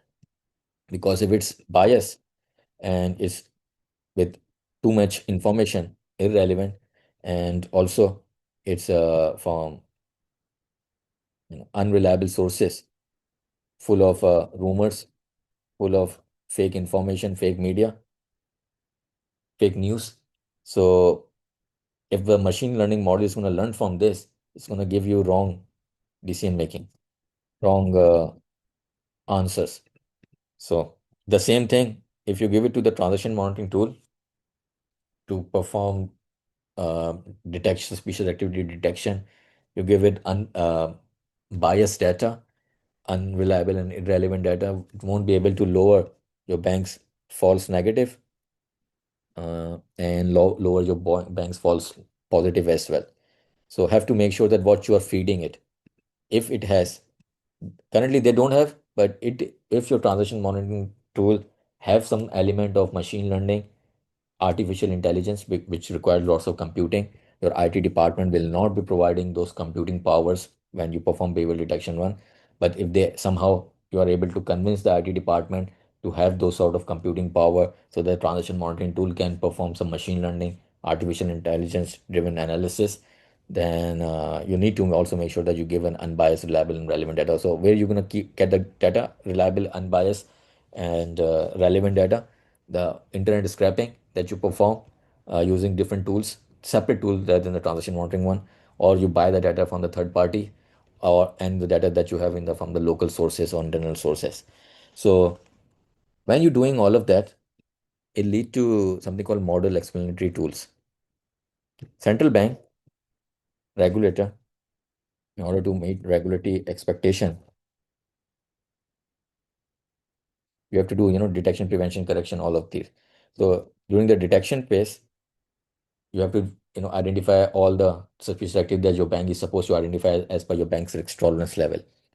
So your central bank expects you to do those things, uh, the prediction analysis that you're doing,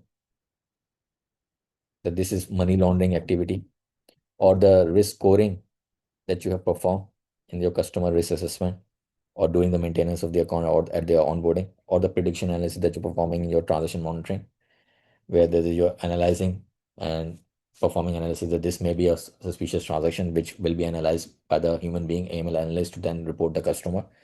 So central bank expect you to do those things two ways: uh, global explanatory, explain explainability, and local explainability.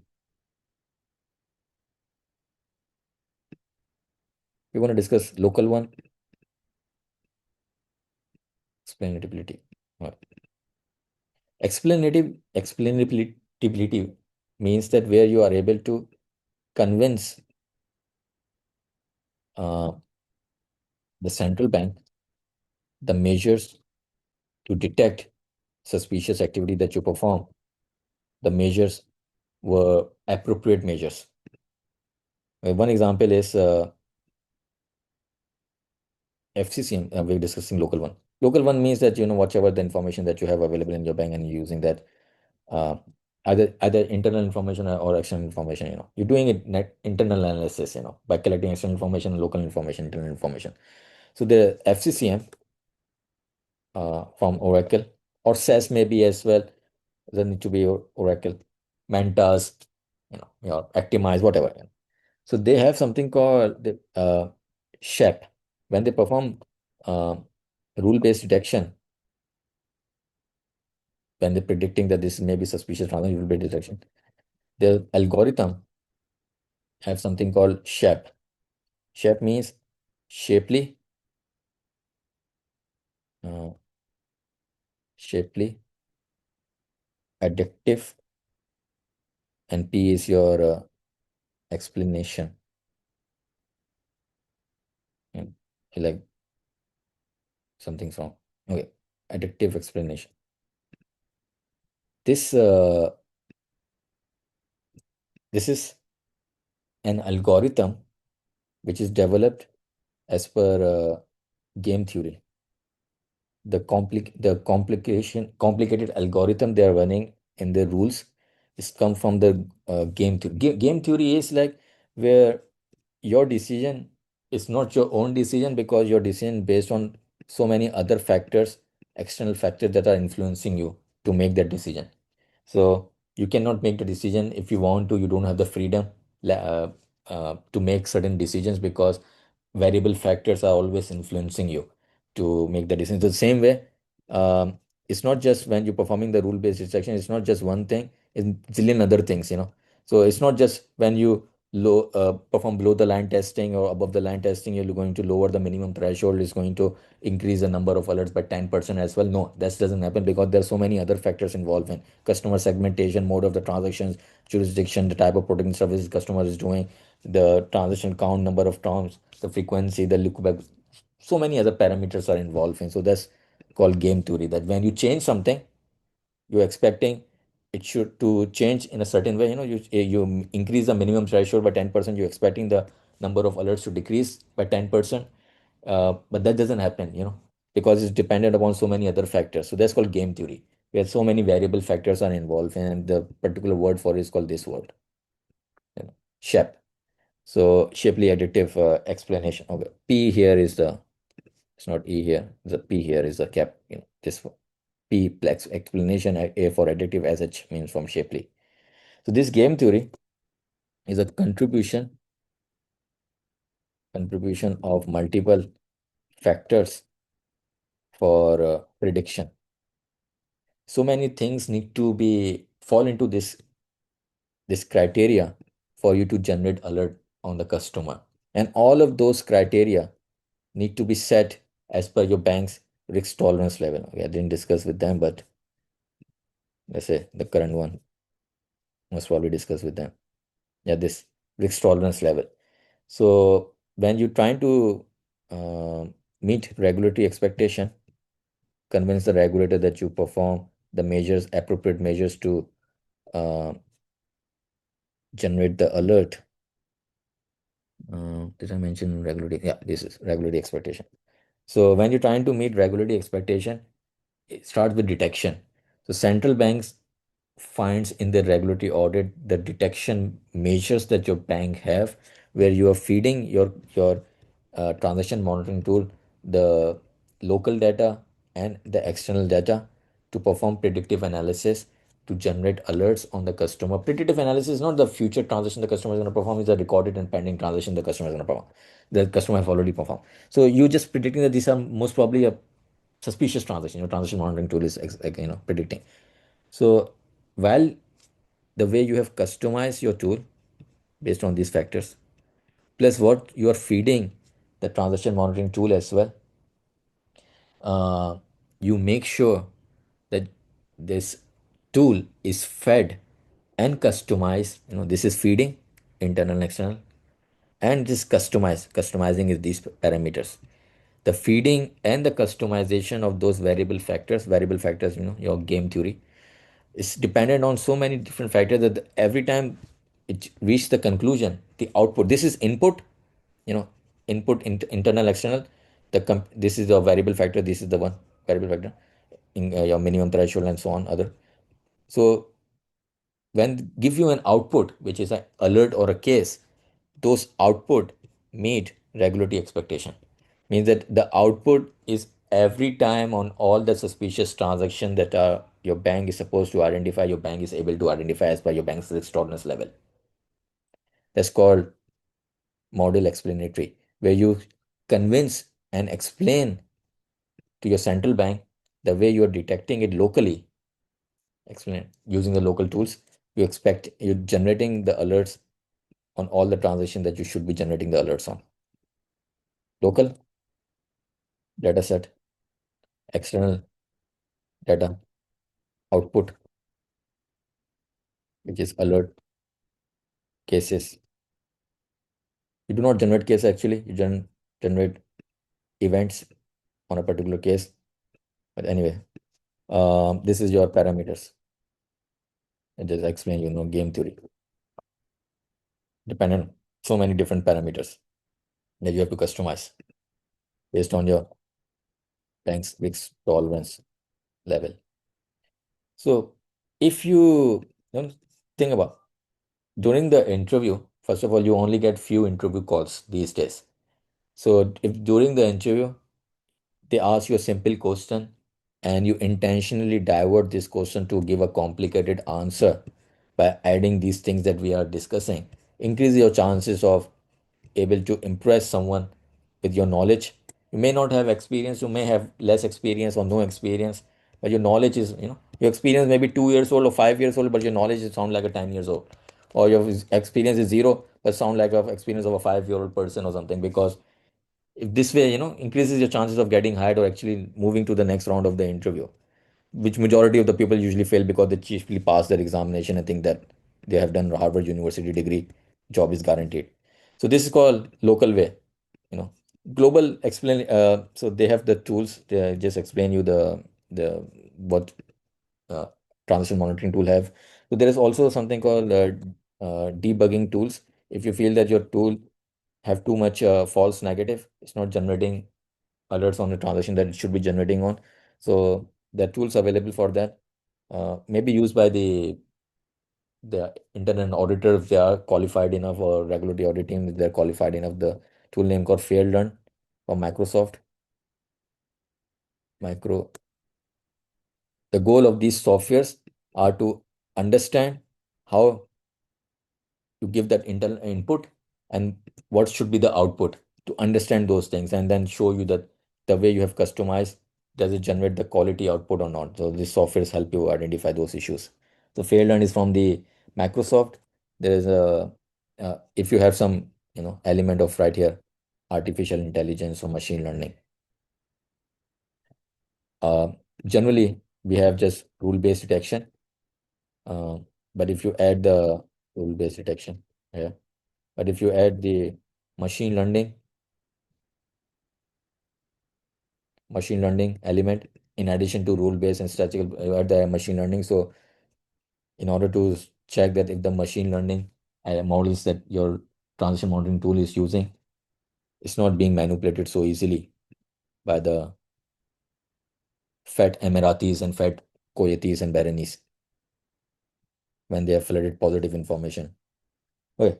There's another one is called Equitas. That's for audit, internal audit. They use it for AI machine learning model, uh, to check the its biasness, how much, what sort of data it is being fed, and how it is making the decision over it. There's also called evidently AI, as perform monitored data uh, diff data drift. Data drift means that sometimes data is right wing, sometimes data is too much left wing. So your AI is confused. What should be the which data I should use it to give the output on. Drifting is too much. That there's a the right, okay, left. This is left wing actually, and this right wing. There's a too much of a drift. The skewness is just too much. On the data. So your AI is confused. What should I do? So it depends upon your prompt as well. If you give this the prompt that give me the output, give me the decision making, consider the right wing data, or you consider only the Fox News, or you only consider whatever. The right wing is always say that, give me the left wing one. So when you're reading it, you only consider New York Times for the your analysis of the data. So that's evidently AI is the software that helps you identify if there is any data drift in your external data that you're sharing. Okay, this is all looks good in the books, but it's far from the practicality these days. Global explanatory is this is what is happening within your organization when you're doing this. Global explanatory means that just there is just too much data available on publicly on the internet and the dark web as well. So you know use all of this data, raw data, wherever you can find, and then this is when you're feeding the external data, you most probably have processed, prepared, processed, and clean the data before you feed it to the your transition monitoring tool, which have some rule base. This is where you have just the raw data you're feeding it. Find whatever that's lead to raw data drifting as well. When your software is your AI model is confused. I'm finding so much information, conflicting information from this source, and totally the opposite information from this source. Which one should I consider to be the reliable one? Fox News is saying this, CNN is saying this. What the hell is the reliable one? So drifting far apart. Someone is reporting something, other one is reporting totally opposite thing. So there's some they use some solution for that. The one is called Gini importance. That's not none of this is relevant. This None of this is relevant to anti-money laundering. There's a something called Gini importance, or there's something called PLP, a PDP, partial dependence plot. So this usually talk about Elon talk about it on Grok, that is trying to avoid he find a balance. Doesn't want Grok to learn it from the left wing only. He wants to Grok to learn it from the right wing, and be able to give you a balanced approach or balanced answer. So it's not should ways to find because the the history uh, is written by the victors who won the game, won the war. So that doesn't mean that those victors who won the war was the right people, but they wrote it, the history themselves, the way they see themselves. So doesn't mean that the history is the right history. So if you talk about the World War One or World War Two, that doesn't mean that actually that's what we read it is the victors, they're just bragging about it, that how they were able to manipulate the whole crowd. Anyway, the data explanatory tools. This is the one that is important when the central bank in the regulatory audit asks you that how you're detecting the data, how you're detecting the transaction monitoring tool, you're using suspicious activity using transaction monitoring tool. So that's not complicated thing, local, internal one. This is the important one that you show audit trail. Your internal auditors have performed the audit trail over this, that came from clean source. You have only collected the relevant data, necessary data. You have the justification, the how you're going to use it. You're not retaining it if it's you're not required to retain it. And then when you use it, you are able to generate the quality alerts. So this whole process is justified to the central bank through explanatory, it's called model explanatory tools, where you show them using the tool. The tool perform this analysis where it shows that internal auditor may use the tool. Sometime external auditor, maybe the regulator use these tools to check that the way you're doing this thing is you know doesn't have any biasness, doesn't have any issues. So if you have any issues, uh, usually these tools are used, but these are specifically for artificial intelligence, machine learning. There is not much of an element of artificial intelligence or machine learning here. If there is some sort of so then this is where we're going to be using it, where internally we're using the artificial intelligence to perform network analysis, or we're sharing with multiple sources. Multiple sources would mean that your multiple banks is sharing it, which is usually sharing with the FIU, who's performing federated learning if they have the software available for that, which is usually, it's not happening currently, may happen, in the next 2 years or next 5 years or something.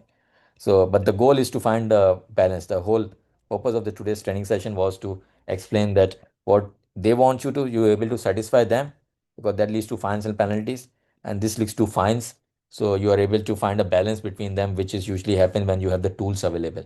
So you use the tools by signing some contractual obligation, use the third party tools, so that if in future someone is going to, which most probably going to be the customer, who is going to say that the STR that is filed against me, the supporting evidence of that, these evidence were collected from unethical sources. So you're going to blame you as a bank if there is a lawsuit filed by your customer, since you don't have the safe harbor immunity. The customer is going to file a lawsuit against you.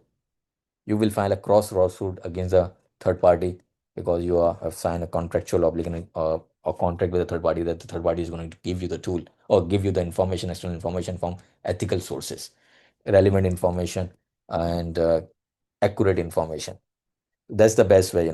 But if you're going to perform open source intelligence as an analyst to find some free information, you have to be smart, or your boss needs to be very smart to not to use this for main reason to file the STR, because that's you know crossfire against you.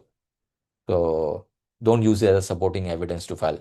But the zillion ways for you to find internal issues to make it a main reason, and to not use these ones as external sources to because let's suppose if you find some adverse media, let's suppose it's shared by the New York Times, some bad information, some bad press about a person, and you use this article as a supporting evidence to file the STR against such customer, saying that this is an adverse media. If the customer have filed a lawsuit against the New York Times for giving a bad press customer, and find out there is a lawsuit against customer filed by the prosecutor based on the New York Times articles that you shared in the STR, customer is going to find this in the lawsuit against him. In the law code of law, customer can find a cross lawsuit against you as well, filing a lawsuit against New York Times, and also you as well for using this as well. So you have to be very cautious. So make sure that when you file an STR, whatever your information you collect through open source, you use main reason as an internal information, which is find something internally, transitional, non-transitional. There's a zillion ways to find, and make that to be the main reason to file the STR to save yourself from future issues. So if you attended the previous one, how we develop the models and how we validate them, the QA, who developed them and who validate them, these two sessions complement each other. So if you using the terminologies that I train you for today to use it during the interview, so don't think so that someone have to be very biased or someone is discriminating you based on your skin color or ethnicity or religion to not to hire you. But if you use those, then increases your chances of getting hired. Okay, I'm going to open the chat. Questions, whatever we cover today. So it's not about just passing the exam. The world have moved on from these certificates will only help you land some interview. They're not going to help you get a job. So you performing during the interview, you're showing that based on your experience, hands-on experience or working experience plus your knowledge, technical knowledge, increasing of chances of getting hired. So those cheap people who just crack the examination, they suffer a lot. They do the begging. They're not interested in joining or learning anything new. They're not interested in learning data analytics or these things. So you're gonna suffer. No one is interested in helping you get a job. Chat is open. Questions. AI and data protection and anti-money laundering, both of them are connected together because when you collect the data, you give it to the machine learning models to use it. Right here. This is right here. They're all connected together, both of them. Question. Chat is open. The question, how do we envision the automation and AI shaping our AML next 3 years and what skills? The best way, please, if you have done one of these, there should not be any other third.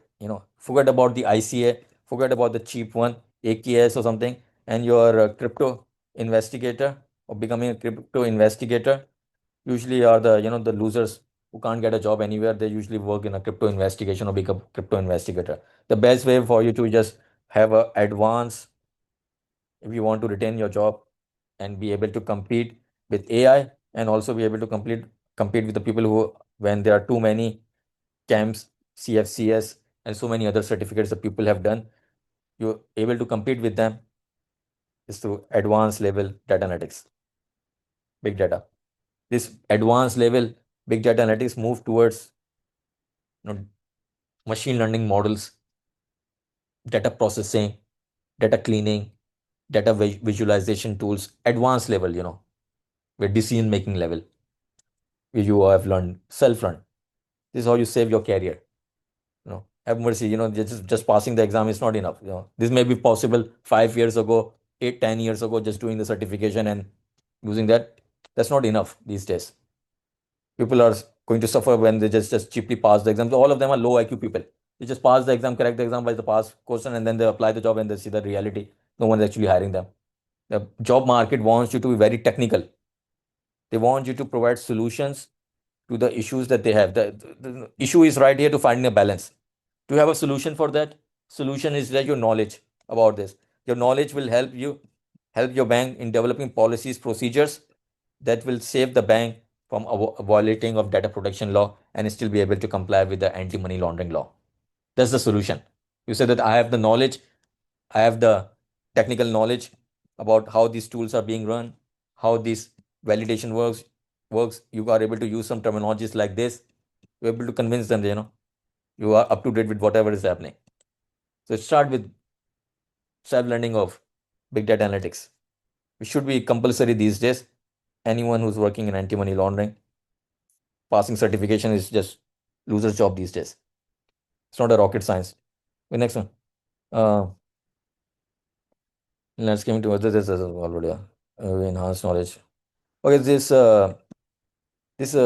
if you want to work on more about this rule-based detection, there are some libraries. Sorry, there are some data on some portfolio on GitHub. Uh, there are some individuals who have already processed the data. They got the data from IBM. uh, transactional data, and they use some Python libraries to develop some models on assessing this data. They are available on GitHub.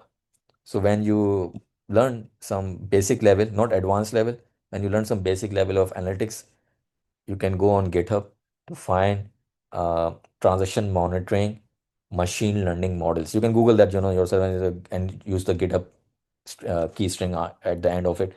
So it's going to show, GitHub is going to show all of those.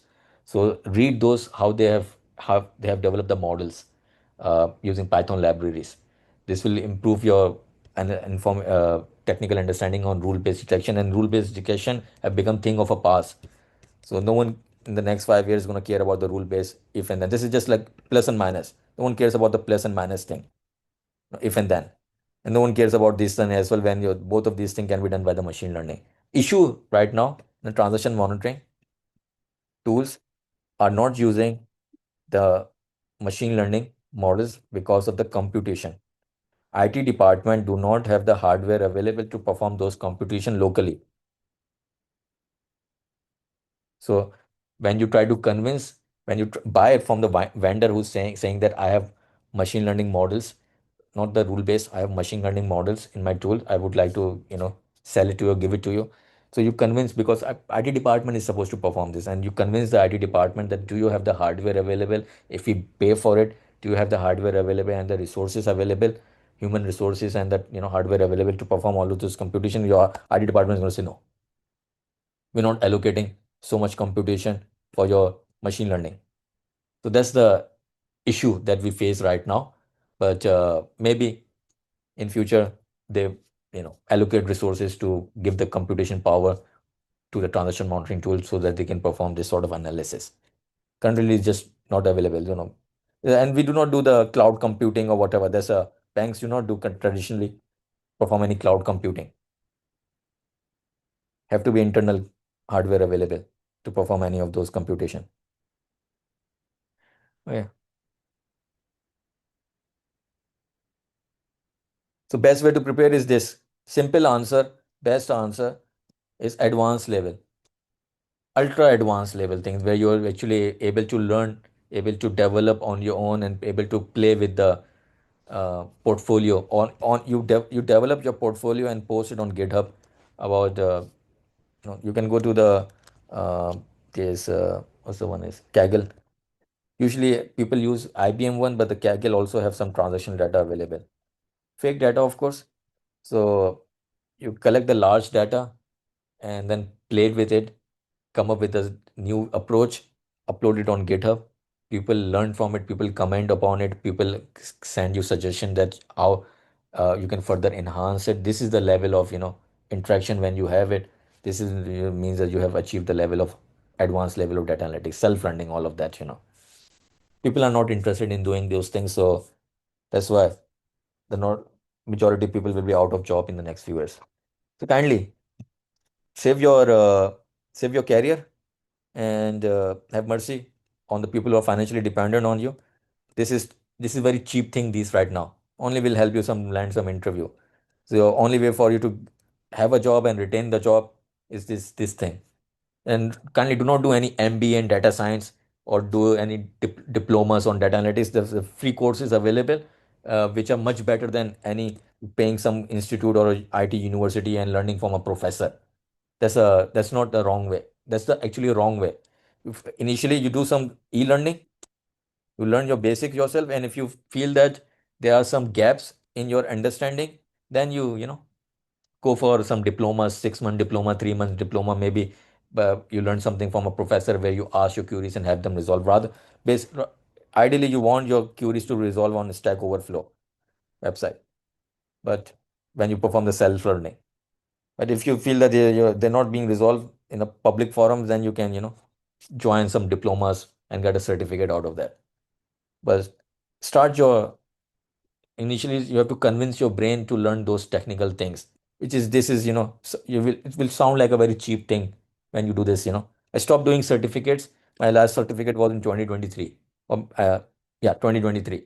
I stopped doing certificates because the more you're gonna do enough certificates, that's a more than enough for you to you know, land some interview. Certificate do not guarantee you to get a job. They may help you with the promotion, internal promotion, but generally they are helpful for only for the interview. This is the one. When you get an interview, how you can improve yourself. This is the knowledge that you need. So it's a very easy thing, to do lots of certificates and convince people to do those certificates as well by keep on selling courses for that.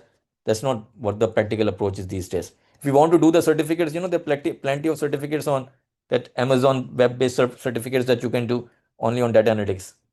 So if you have some some you, some diseases to for you to do further certificates, do the certificates on data analytics rather than doing MBA in data science or learning diplomas. So online certificates from Amazon Web Services or IBM certificates on data analytics are much more better than, you know. Anyway, you'll get the certificate on this one. Uh, Next one is yeah. So unfortunately, in order to retain the certificate, you have to pay $345, which is a ridiculous amount of money. So please, one certificate is more than enough. If I'm in your shoes, I would not have done so many. Just do one certificate, which will last me years, and we'll just focus on this thing. It's free. No one can scam you for data analytics because if someone is going to sell you courses, you will find free things on YouTube. Much better, 16 hours of playlist available on data analytics. Black people have playlists, or brown people have it, white people have it, whichever the color that you want to see and learn from them free of cost. Udemy have it, Coursera have it, YouTube have it. Please, how logical is to for the companies bank to invest in their AI platform? They incorporate their risk management methodology, automate their again this answer is the IT department have limited budget. They can only buy hardware, limited amount of hardware. They require, computation require, machine learning models require lots of hardware, plus lots of power, electricity. So your IT department, who also have limited budget, they will not allocate those budget, hardware, electricity, and the human resources, human strength on those things, on machine learning. So this is the issue that we are facing right now, where the transaction monitoring tool vendor is saying that we have available, some beta versions are available that you can use, but the banks are unable to implement them because IT department isn't willing to, allocate their hardwares, the powers, the human strength on doing these things. They say that rule-based detection is more than enough. So when we come up with some other solution, which may be cloud computing or something, or which may be vendor provided computation as well, which is actually cloud computing as well. But cloud computing means that where you are giving your local data to someone to compute it for you and using their hardware to compute for you. So if the vendor is providing you the hardware as well, in addition to the software, then you're actually doing computing, cloud computing, which banks are very conservative in using the cloud computing because of the violation of customers' privacy information. So hacking as well, cyber securities issues as well.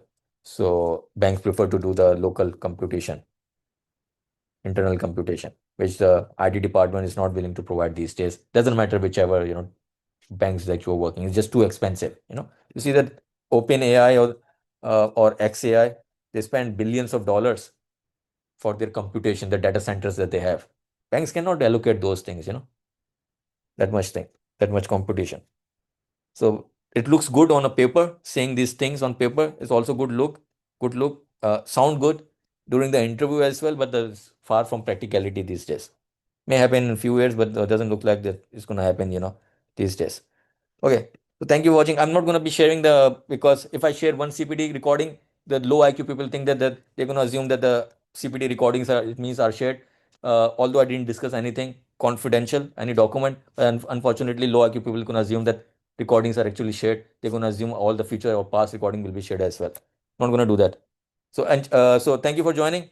If you know anyone who's not just interested in cracking the examination, who doesn't have the low IQ and actually wants to get a job in a properly in a technical way. So I've added one more session. It's 15 sessions now because there's a chapter number 5, and also increased the mock questions to 1360 based on the 7th version of the study guide. The batch is starting next week. Please do recommend. They can join based on your recommendation or referral on a discounted fee, and you get the $50 discount as well. So, okay, thank you. We're going to discuss something technical. We'll find a new topic. So kindly try to join this. You're doing this for yourself, and try to build your LinkedIn profile as well, please. Make a top voice profile. When the recruiters try to search you, find you, they will find you on the top of the list. So your LinkedIn profile should be show that you talk about anti-money laundering, you discuss, you comment under the people who are talking about anti-money laundering, you have lots of followers, so increase your chances of getting hired, and recruiters randomly contact you. Genuine recruiters usually contact you if you are top voice. Free of cost, you do not need to get LinkedIn premium. It's free of cost. You have to do this. You should do this, and your data analytics is also free as well. Try to do those things that are free. No one can scam you for this. No one is asking you to buy the courses to do those things. Okay, see you next week, next month. Have a good day.